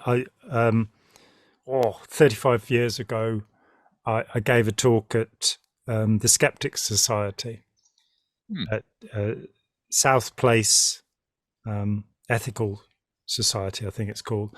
And I was really pumped because I knew this was the place in London where Dante Gabriel Rossetti and William Morris had given classes to working people free of charge. So not a great fan of either Rossetti or Morris, but I love the idea that these two highly celebrated artists gave freely of their time to talk to working men who'd probably done a 12-hour day of work before they got there, so that there was a cachet about that. There was something I liked. I got there, and ended up giving a talk to a group of sleeping members of the Skeptic Society. There were about a dozen of them there, and they just had a lovely lunch. And I was there to soothe them as they napped. So skepticism is not skepticism is not as powerful a force in our society as it should be, I think. I agree. And I blame them. I do. The only conversation I remember from that was somebody saying, "Do you really believe there's such a thing as hypnosis?" And we won't get into that here. But the guy who drove me up there and drove me back very kindly, we get in the car, and it was a couple of hours driving there or something. I don't know. An hour driving there, an hour and a half, something, at the same time back. And we spent the whole time with him having said the Holocaust didn't happen. That was how it started. And I had a conversation with him, as I say, lasted about 3 hours. And at the end of it, he said, well, okay, I think you're right. I think it did happen. But the numbers are exaggerated. How many times have I heard that since? So I said to him, how many people do you think did die in the Shoah? And he said, about 2 million. I said, that's bad enough, isn't it, for us to say that that was a bad thing. A week later, I had a party. And at 2:30 in the morning, I came downstairs in my house to find this man in my kitchen saying to this young woman, you know, the Holocaust never happened. Oh my God. So sometimes, yeah, discussion and debate, I threw him out. I said, I'm not doing this again. You've had your chance. And so I would say that, you know, if we look at postmodernism, this plague that has given us the cancel culture, Alexander Dugin, who I've already mentioned, the neo-traditionalist advisor to Vladimir Putin, he, in an interview, says, you have your postmodernism in the West. What your truth is not the same as my truth. Well, there is a point, isn't it? You know, we're in the West, we have the sky above our heads. In Russia, they don't believe in that. There's no sky. In the West, you have gravity. In Russia, we don't believe in gravity. Things fall upwards. There is a point where this notion that anybody's opinion is as good as anybody else's is utterly stupid. Right. That there is such a thing as expertise. There is such a thing as information. We can have knowledge. We can have competence. When we take that over to a polarized debate as to whether people who have no comprehension of a subject should be debating that subject with people who do have a comprehension of it, well, maybe, but you have to come down to ground level, don't you? You have to say, well, first of all, can we agree that we should test reality through observation and experimentation, that our experiments will come from a hypothesis that we have and we wish to test? Do things fall downwards, for example? The experiment we set up should be an experiment that can either verify or falsify this. It shouldn't be just something that will prove or disprove it. Both have got to be in there. We will then perform this experiment under conditions that are measurable. So we will take an apple and we will let go of it and see if it falls downwards. And we will do this 1,000 times or however many times we want and see how many times the apple falls downwards. And we will staticize this. And we will then have the procedure replicated by a separate team. That's and right. See if the apple falls down for them. And we can get into, you know, are we talking about a Macintosh or a Golden Delicious or a Cox's Orange Pippin? We can get into all sorts of details. But is it viable, the first question, I think, that we should test things, that we should see if there's a way? And then the understanding that that's all science is. It's testing things, and you go from a hypothesis through to a theory, which is something supported by replicated experiments, and then on, if you're very lucky, to a natural law, such as gravity. And you might then get a formulation. Newton came up with the inverse square law to determine what the gravitational force was. And that's great, good fun. You know, why is the moon where it is, and what's going on with it, you know. Yeah. So that kind of discussion is viable, but whether Galileo in Bertolt Brecht's play, which I think is called Galileo Galilei, and I'm not a huge fan of Galileo. I think he was an awful person, but quite clever. But there's a point where he's got one of these toys called a telescope that they're making in Holland, and he's realized you can point it at the stars. And he's looked at, crikey, which planet is it? Is it Saturn or Jupiter that has the Medici stars? Somebody's going to hopefully tell me. Let's say it's Jupiter. And he observes that these moons are moving around the planet. He calls them the Medici stars. And in the play, whether in reality or not, in the play, he gets astrologers. Moons of Jupiter. Moons of Jupiter. Jupiter. The Medici planets, yeah. There you go. And in the play, these intellectuals come to him and he says, look through the telescope, there they are. And they say, no, before we look through the telescope, you need to prove to us that this can be so.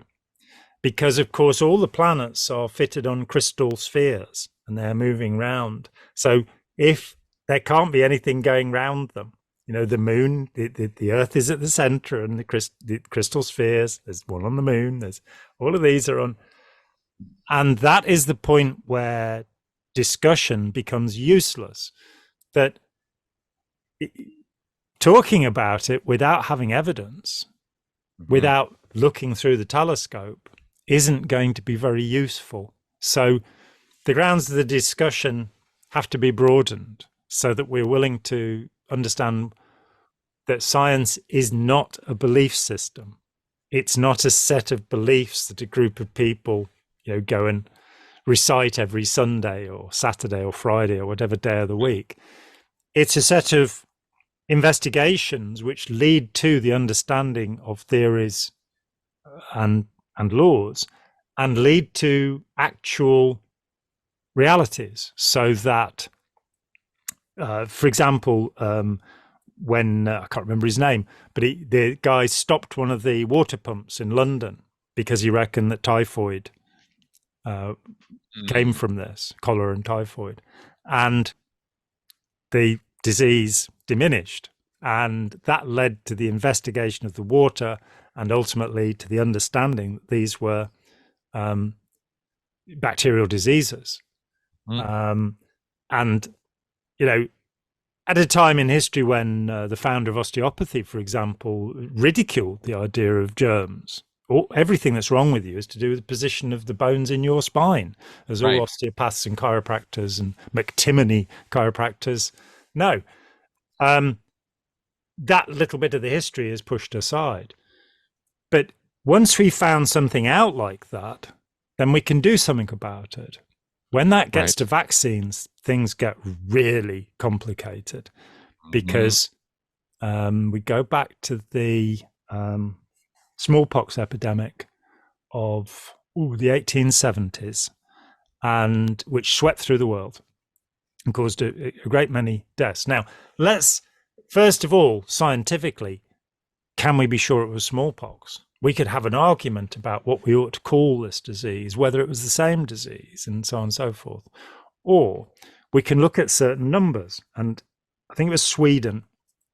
And I think Stockholm decided not to vaccinate people. And the rest of Sweden did vaccination. And you just look at the death toll, the amount of people that died from this disease.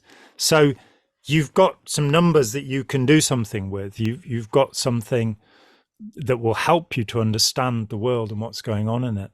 But I tend to agree with you that I've started calling it megaphoning after last year, seeing people who purportedly belong to Antifa, and I have a friend who tells me there's no such thing as Antifa. It's been invented by the hard right.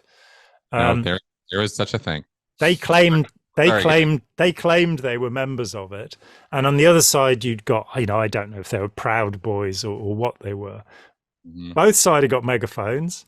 They're a yard away from each other, and they're yelling "F you" at each other. And I'm kind of going, I think that's where this debate about science would ultimately go without really providing us with much that's useful. I think there's also Stephen Jay Gould, the incredible academic and writer, when he challenged Richard Dawkins and said, I think you've misunderstood what religion is, that there are two magisteria.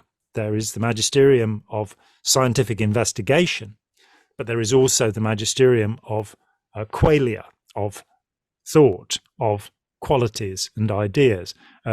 Robert Pirsig in Zen and the Art of Motorcycle Maintenance separates it beautifully and says, there's quantity and you can measure that. That's science. And there's quality and you can't measure that. That's a personal interpretation.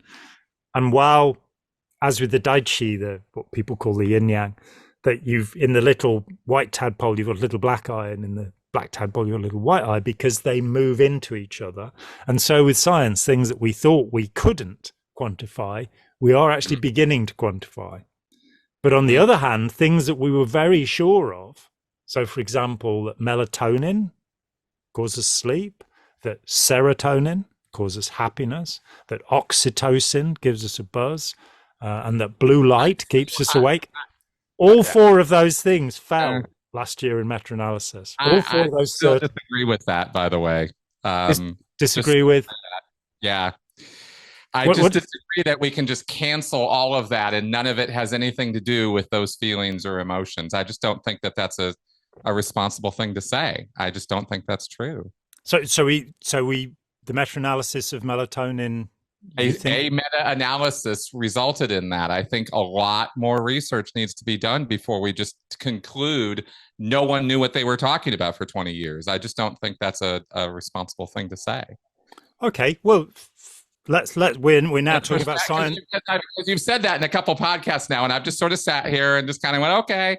Yeah, but I really don't think that that's true. I just have to say that. I just don't think a single study is going to invalidate. It's not a single study. It's a meta-analysis. So first of all, let's clarify that a meta-analysis takes into account all of the studies that have been done. So we're dealing with hundreds of studies, which when they are evaluated, and this is how science should be done. This is really fair enough. Yeah. So a meta-analysis, first of all, considers, are these studies valid? So, for example, the mindfulness meta-analysis that was done at Oxford by Miguel Farias, they looked at 3,000 studies, his students, and they found that there were less than 40 of them that had been scientifically done. So that's the first part of meta-analysis, that you have to exclude studies where the design of the experiment was not sufficient to verify or falsify. Yep. That's sure. The first stage.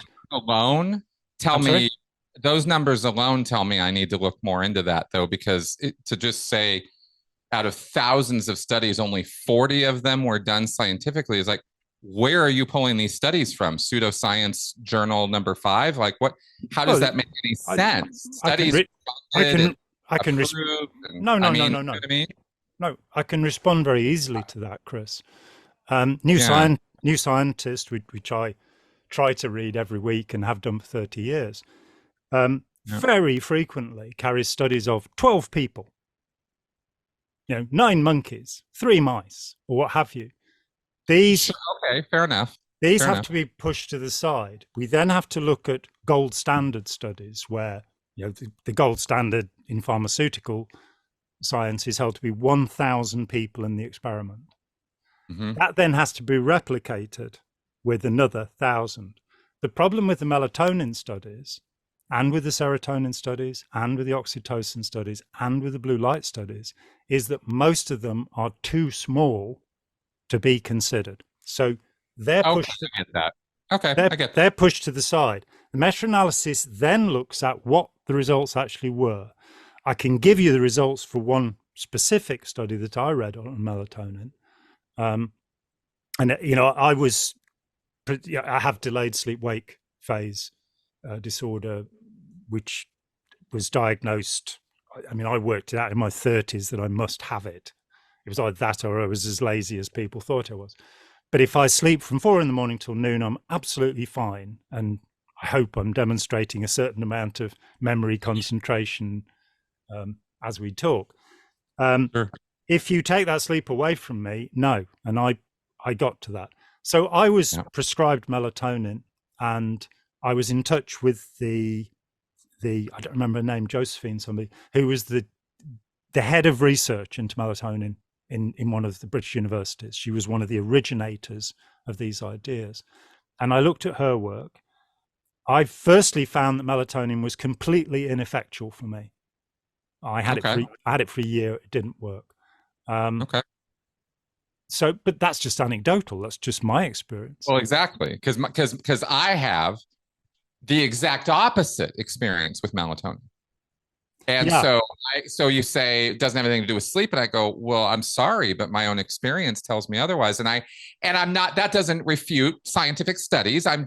But I have to also go with my own experience and say, well, I can't just deny that. If I take this pill, I am very tired. That happens, and it's happened more how than long? once. How long is the onset? How long is the onset? How long does it take you to become tired when you take melatonin? About an hour. And it affects the sleep in such a way that I still will wake, but I will be much more tired. It's much harder to wake up, and it lasts longer. And that's been my own experience. And I fully acknowledge, anecdotal as hell. I'm not making any scientific claims. I'm just saying it kind of rubs up against my experience when you say, well, it doesn't have anything to do with sleep. When I go, well, it certainly has for me. Yeah, so that's definitely the point where we have a discussion about the science. Yeah, exactly. Maybe there's other factors at play there, and I go, hey, fine. Melatonin. Maybe it's what they use to make the melatonin that's causing me to fall. I mean, there's a lot of and what variety of melatonin are you taking? What's it derived from? There's brand. It was a generic off the shelf. That I got at the supermarket. Okay, so it's probably a vegetable origin. The ones that are used in the studies are the one I received was extracted from cow brains. Oh, interesting. So there's such a wide range. There was actually a study of American supermarket brands, which was very damning about the incredible variation of quantity and whether they even had melatonin in them. So interesting. The only one that I know that is licensed in the UK is a product called Circadin. Okay. And that's the one I took. Two of my children have taken it over the years. I went looking because I was very interested, in exactly this point, that if we don't know this, and the best study I could find said that 42% of people had responded to melatonin, 58% had not. Placebo would be expected to be around 30%. So something more than nothing, but certainly not a majority of people. So interesting that you would want to know then what's up with that. And if melatonin is the chemical that controls sleep, then why wasn't it working on the majority of people? Now, and that would be an assertion I would not make, is that melatonin therefore controls sleep. I wouldn't assert that based on my experience. If we get into the sleep mechanism, and me, I'm an argumentative person. So I sat with the guy who is the leading clinical expert on sleep in this country, who'd better not be named for purposes of libel. And he was diagnosing my two youngest sons, which is how we met. And I said to him that this melatonin and blue light thing, I don't think is the whole story. What are you doing about the hypercretin or orexin response? And he got quite annoyed with me because I was saying, I think waking time is the most significant factor in controlling a sleep disorder, not sleep time. Having had it for 57 years now, I do have direct experience, but I've also had 4 kids who are all diagnosed with it and seen, basically what the idea is that the suprachiasmatic nucleus, which is supra means underneath, So the thing that's underneath the chiasmatic nucleus regulates 9 functions in the human body. And that includes your heart rate, your body temperature. And if your little Fitbit tells you, you're sleeping like this and you're doing that, well, I'm skeptical about that. And I know sleep scientists are skeptical about what the Fitbit says. But if it tells you what your heart rate is doing, you should be able to say, well, when my heart rate goes down for that period, that's the period I'm meant to be sleeping. Yep. So okay. the idea that you can adjust sleep times with melatonin, because it's not simply about falling asleep or something like that. It's that you can adjust periodicity. I disagreed with him. I said, yes, you can fix a sleep cycle, but melatonin and blue light, I don't think are the solution to that. I think a fixed waking time, and my oldest boy, although diagnosed, has decided that he will sleep at a different time. He will follow what this professor called normal time. I wasn't very keen on being called abnormal. It apparently, according to Matthew Walker at Berkeley, 30% of people have a delayed sleep-wake phase. It's just a matter of how strong it is.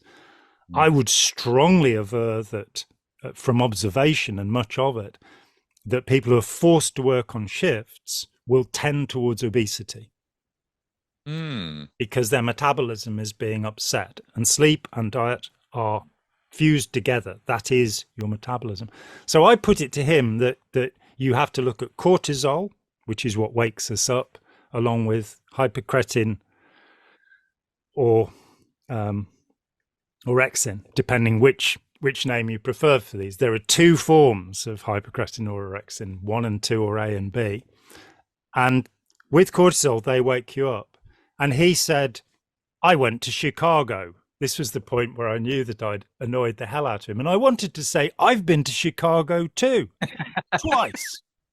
But I knew he was talking about having been to Northwestern, which is the mecca of sleep science. And 6 months later, in a follow-up with my son, to my amazement, and I tremendously admire anybody in authority who can do this, he apologized to me. He said they've renamed the disorder. It used to be called delayed sleep phase. It's now called delayed sleep-wake phase, because we've recognized that the waking time is relevant. So, I actually have a son who's taking melatonin at the moment and who believes it does what it's meant to do. And it's pharmaceutical grade, properly titrated melatonin. I really question the idea of supermarket. Sure. Non-FDA approved versions. And when it came up, my other son is having some sleep problems, and there was the idea that he needed some melatonin, and I had to go, actually, there's this meta-analysis which has looked at hopefully all of the studies that have been published about melatonin and gone, they haven't proved what they have set out to prove. It may be that it's, so with my son who's taking melatonin, in telling him this, and I avoided for 6 months telling him this because he felt it was working for him, it may well be it does work for you. Yeah. But scientifically, it's not working for the majority of people. And what's blown up, and serotonin, the same, a meta-analysis has said, oh dear, the selective reuptake of SSRIs, selective serotonin reuptake inhibitors. As early as 1991 with Prozac, it was pointed out that because it takes 3 weeks for Prozac to work, it's not directly affecting the reuptake of serotonin. The same year, there was a study that showed that the hippocampi, in depressed people, and for some reason we always talk about it in the singular, but there are 2 of them, hippocampi. So, that in depressed people, post-mortem, it was found that they had shrunken hippocampi. One of the things that was first said about SSRIs was they created neurogenesis in the hippocampus.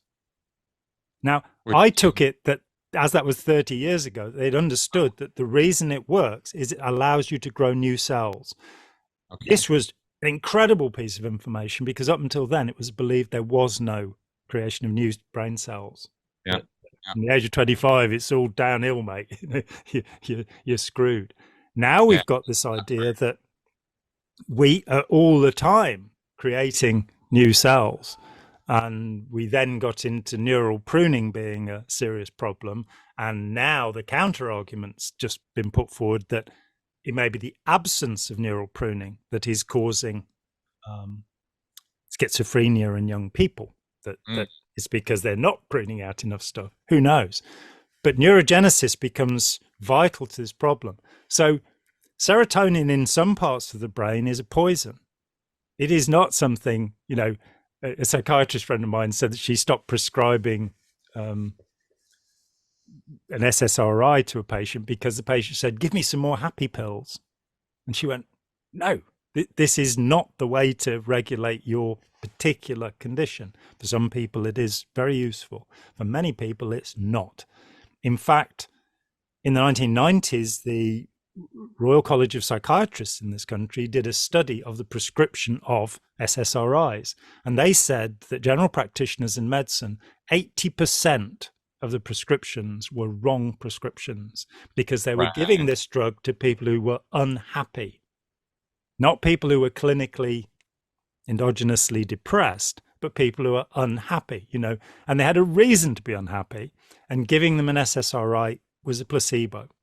So well, that will definitely touch up on something I have said years ago, which I will absolutely state again, which is I've always disagreed with general practitioners being able to prescribe psychotropics or things that are brain regulating when they are not brain specialists or psychiatrists. The medical doctors who have then gone on to years of research and work on the subject of mental, stress and anatomy and anxiety and dealing with that.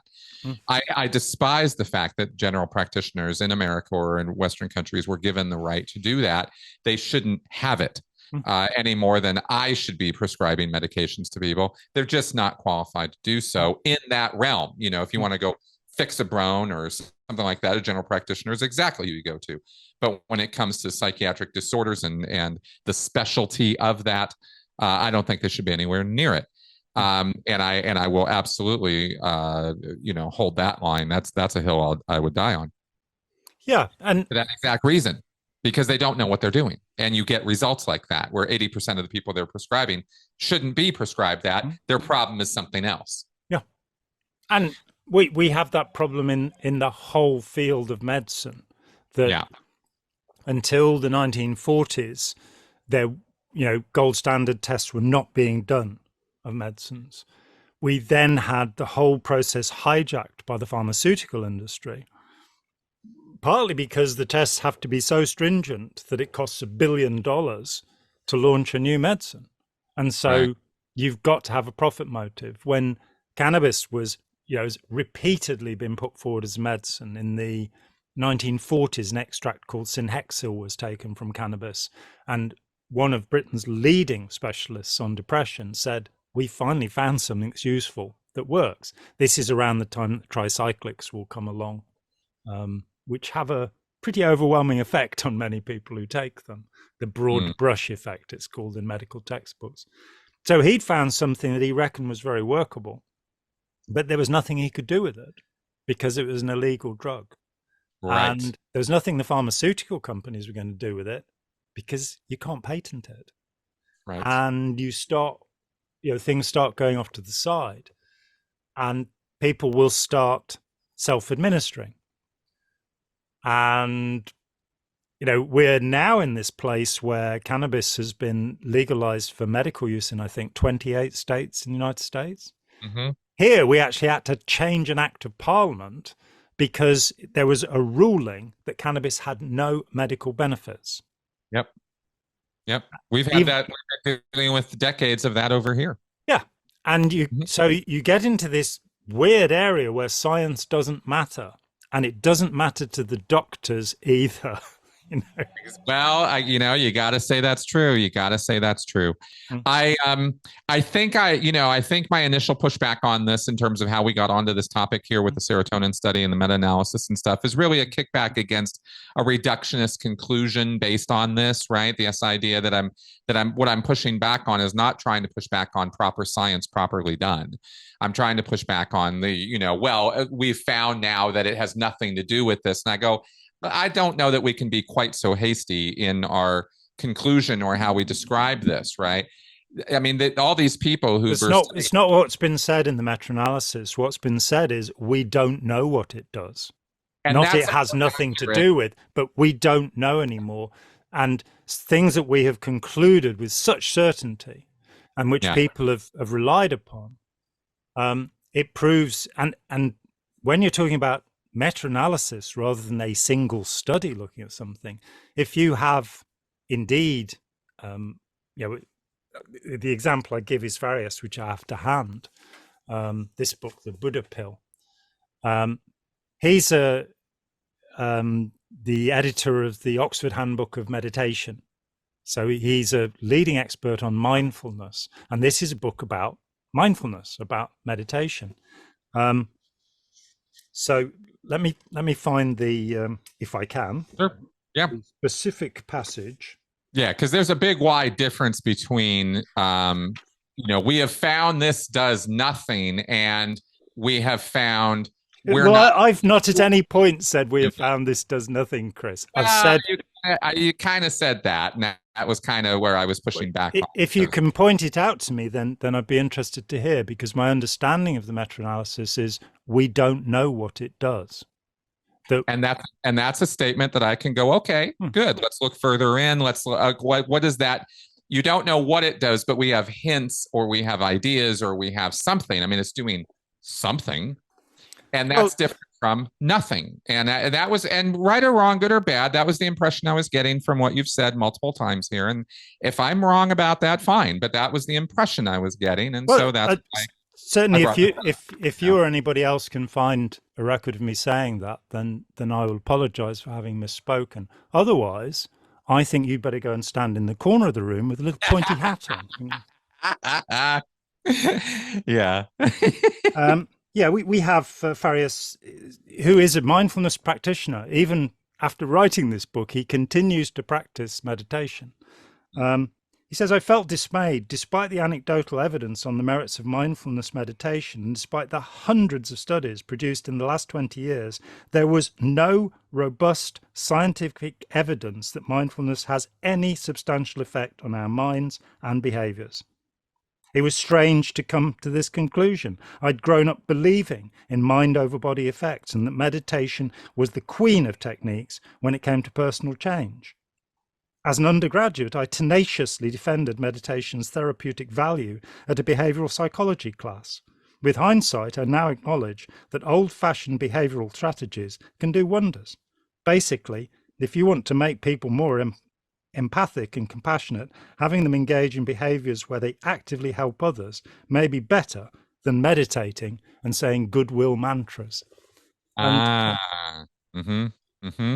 that's my perspective. I'm saying that the value of science is that it is a method of investigation. It's a way of looking at things, which is why I hope I didn't say at any point what you've averred.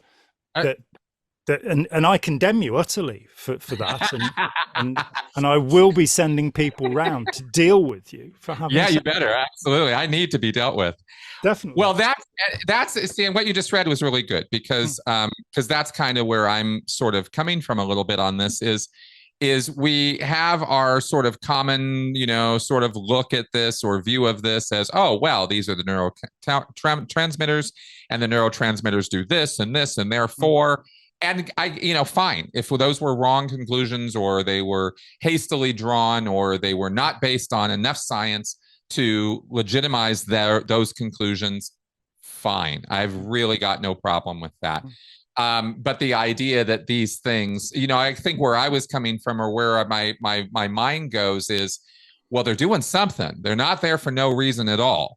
And we noticed that in certain, responses of behavior, these chemicals seem to be present or doing something.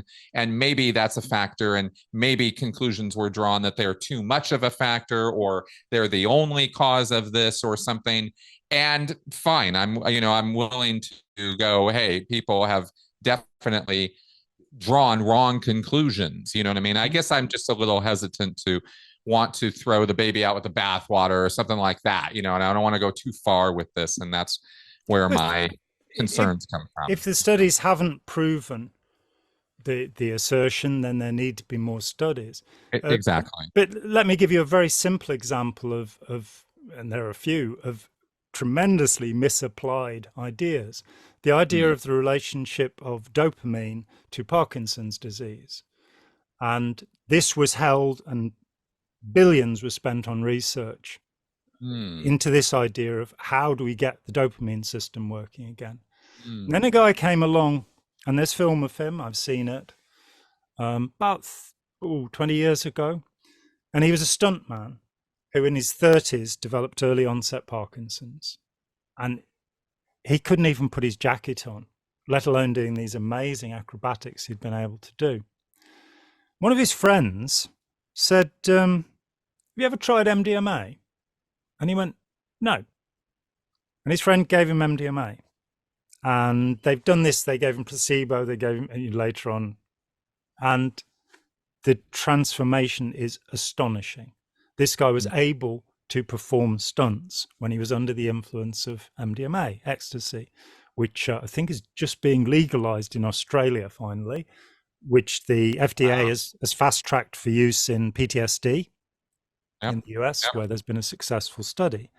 But putting aside the legality and illegality of this drug, it was one of those moments where something that, as far as you know, has nothing to do with dopamine, actually dealt with all of the symptoms of Parkinson's disease. It only dealt with it briefly, but it shifted the whole focus of research. We've now got, of course, research that's talking about mitochondrial decline in the brain being possibly an underlying cause for dementias of all kinds and for Parkinson's disease.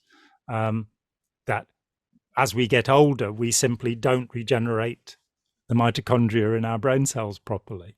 I mean, I do, obviously. But and we now get back to this weird idea that we're meant to be having ginkgo biloba, ginseng, or turmeric in our diet because these are three things that do something. But it becomes that, in so many questions. If I go to the doctor in this country nowadays, they'll test me to see what my vitamin D levels are, and they'll give me mega doses of vitamin D because 40% of people in this country in the winter have a vitamin D deficiency. Let's look at science. Right, firstly, it's not a vitamin.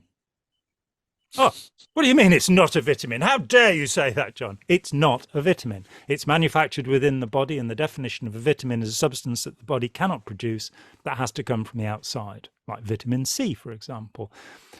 Our audience may wonder why it is that you are A, B, C, D, E, maybe not F, no G, no H, no I, no J, vitamin K. Yep. So lots of things. And then you've got vitamin B1, B2, B3. All the way to B12. Well, not all the way. It goes to 6. Then there's no 7, 8, 9, 10, or 11 because they prove not to be vitamins. Vitamin D is a steroid.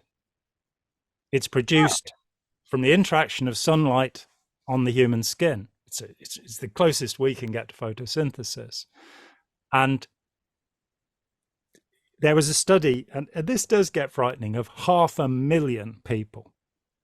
Some of the size of some of the cohorts now that are being used. So, these studies of 7 mice, 500,000 people. And the conclusion was, we cannot absorb vitamin D from supplements. And yet, pretty much any doctor in this country will give them to you, rather than saying, go outside in the sunshine for 10 minutes every day. Not that we get 10 minutes of sunshine every day in this country. Yeah, there is a little problem with that. But because it's the ultraviolet light, the fact that there is daylight out there should be enough to give you enough of a stimulation for that. So I think we are living in a time when things that are held to be true are proving to be untrue, and that the greatest threat is cancel culture. The greatest threat is saying that's not true because I don't believe it, rather than having the discussion about why we've arrived at this conclusion. It would appear very possibly that none of our vitamin supplements work. But and that is something that I have thought for years because of my study of MLMs. Because the very first multi-level marketing scheme was a vitamin scheme, and a lot of the multi-level marketing schemes are built on that. Lose weight now. Ask me how. Right. Yeah. That's right. Are built on that kind of pseudoscience. I mean, the very first one. And in fact, arguably, the entire vitamin craze, which started in the 1920s, if I remember right, in America, it did, yep. 1920s and 30s, was an MLM scheme. It was an effort to take something that did nothing and sell it as though it did something, and people went gaga over it. They lost their damn minds over this thing. And it's been that way for the last 100 years in the United States, and I guess, around the world from that. And so when I learned about that, my whole view on vitamins changed. I did not know what you were talking about there with D and the steroid aspect of it and stuff. I thought that was fascinating, but I was already there on the vitamins are bullshit line from a whole different angle of a research, Yeah, at the same time, the vitamins were being discovered and marketed. It was very popular in the 20s and 30s to have radiation treatments. And these are incredibly health-giving, apparently, according to the marketing people. And so you would get yourself irradiated. Of course, Ron Hubbard was a great believer in this. In 1959, he created the ever-bearing tomato. By irradiating tomato seeds in the comfort of his own home at St. Hill, and we've got those two great photographs of him interrogating the tomatoes with. That's right. I mean, it was fine sticking the crocodile clips into the tomato, but the nail was what was relevant. And of course, he'd not got to the scientific level where he'd understood that the fruit is the one part of a plant that is not alive. It's a capsule. The seeds within it are alive, but it's a capsule. So whether the fruit feels pain or not is a bit daft. Then let's just undercut this one last aspect of his scientific discovery. He had made tomatoes ever-bearing. He had turned the tomato into a perennial plant. Well, it was already a perennial plant. Tomatoes in the subtropics where they grow are not annuals. I've grown tomatoes into a second year, so without irradiating a single seed. People catch hold of an idea, they do something, and it's kind of science-y. So with Hubbard, so we all irradiate ourselves, and that will cure everything. We'll all be absolutely fine.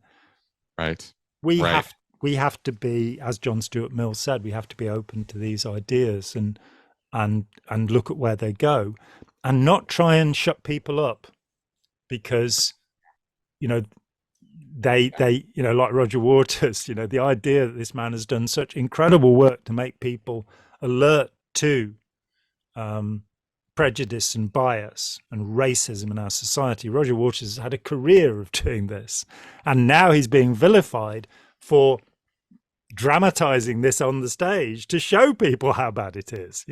This is how crazy it can get. That's exactly right. And I think if anything, and I'm sure we've said enough incendiary things today about enough. Yeah, I hope so. We should have people pelting us with rotten tomatoes, ever-bearing rotten tomatoes, irradiated. They're never going to run out of tomatoes to throw at us all year there long. Aren't enough. I think, though, that the point here, of course, is beyond any one individual thing we might have said or put forward here that you think is off the rails or agree with, right? We can always put out there that that, like our discussion here, actually, on serotonin and SSRIs and neurotransmitters, our knowledge of things can change, can grow, can develop, and that doesn't have to be reduced down to the sort of black and white paradigm of it's right or it's wrong. It's like, how about a progress of knowledge? How about we start thinking about this more as a river of continuous change, and maybe be more willing to be open to that? That's where my mind goes in response to what we discussed today, is not, oh, well, John just has it so wrong, or that I have it so wrong. I'm not walking away with either Heaven one of those. forfend. Well, it's like, how about we're both looking at a progressive, changing situation and our interpretation and understanding of that? And maybe isn't that how we should really be thinking about science, rather than thinking about it in conclusive answers that will always be true? Where, we get really, I got to comment on this real fast as we wrap up today, that we really get on a high horse about our own certainty and need for definitive, conclusive answers that are always going to be true. And it's like, could we kind of calm the hell down a little bit? Because maybe there aren't really that many things that actually fit that description. Yeah, and I think what's just happened is vital, that it demonstrates the process, that if you feel that somebody is wrong in something they've asserted, it's good to clarify what's been asserted. And as I say, if I misspoke, I misspoke. I've now said what I believe to be the case. So it's important to clarify what's being asserted, and it's important to challenge things which just don't feel right and which feel wrong. If we are ever to overcome authoritarianism, which is to say, if the human race is to survive, because it cannot survive, given the political systems we have everywhere in the world at the moment, we are not going to last another 5 generations, I don't think. We're just about on the edge of the 1.5 degree centigrade move in climate. And we've still got politicians who are going, yeah, but I want to do stuff that'll make you vote for me. Yeah. I don't want to do stuff that'll cause you hardship because you won't vote for me. So the fact that your grandchildren might all become irradiated like tomatoes is not a problem to me. The problem is I want to get voted for, because then I'll be able to do good things, Right. And I think that so what's just happened, which is that we've talked with a slight degree of emotion, with feeling about things that we've said, and we've had a conversation where we didn't degenerate into hurling brickbats at one another, but I came to express what it is I've seen, possibly in a better way, and we were able to say, yeah, that goes somewhere. That disagreement is the essence of science, of scientific investigation, where Barry Marshall comes along and says, I think ulcers are caused by the bacterium Helicobacter pylori. And the medical community says, no, the textbooks say bacteria can't live in the stomach because the acidity level's too high. It took 10 years for that to break through. He got a Nobel Prize for it, as did his mentor, ultimately. And they showed that 95% of ulcers, although doctors the world over, I had 9 years trying to get a test for this, and doctors telling me, no, we can shove a tube up you and a tube down you and do all of this. And I'm going, I really don't want that. It's just a little pinprick or a breath test. Can't we just do this? 9 years it took to get the test. And guess what? I had it. Amazing. I then had the treatment and something awful happened. My health deteriorated. Because H. pylori not only loves the acid in your stomach, it wants more of it, and it gets you to produce more. Because I have a celiac tendency, my jejunum, the central chamber of the small intestine, is worn down from gluten. And it means that the bile part of the alkaline part of my digestion was not working properly. I then took something that decreased the level of acidity in my stomach, which had not actually been a problem. I didn't have reflux. And my digestion deteriorated. And then we get into science. Then we get into how interesting. More recently, my food guru, Tim Spector, and he should be a guru because he does have, the authority to be saying what he's saying, has pointed out that with many things like Candida albicans, which is overgrowth can kill you, and that was a big thing in the 80s where it moved into it was laughed at by doctors at the beginning of the 80s and then accepted by the end of the 80s that you could have candida infections that were quite dangerous. The balance of candida, H. pylori, and all sorts of other things is down to your personal microbiome. And so something that causes ulcers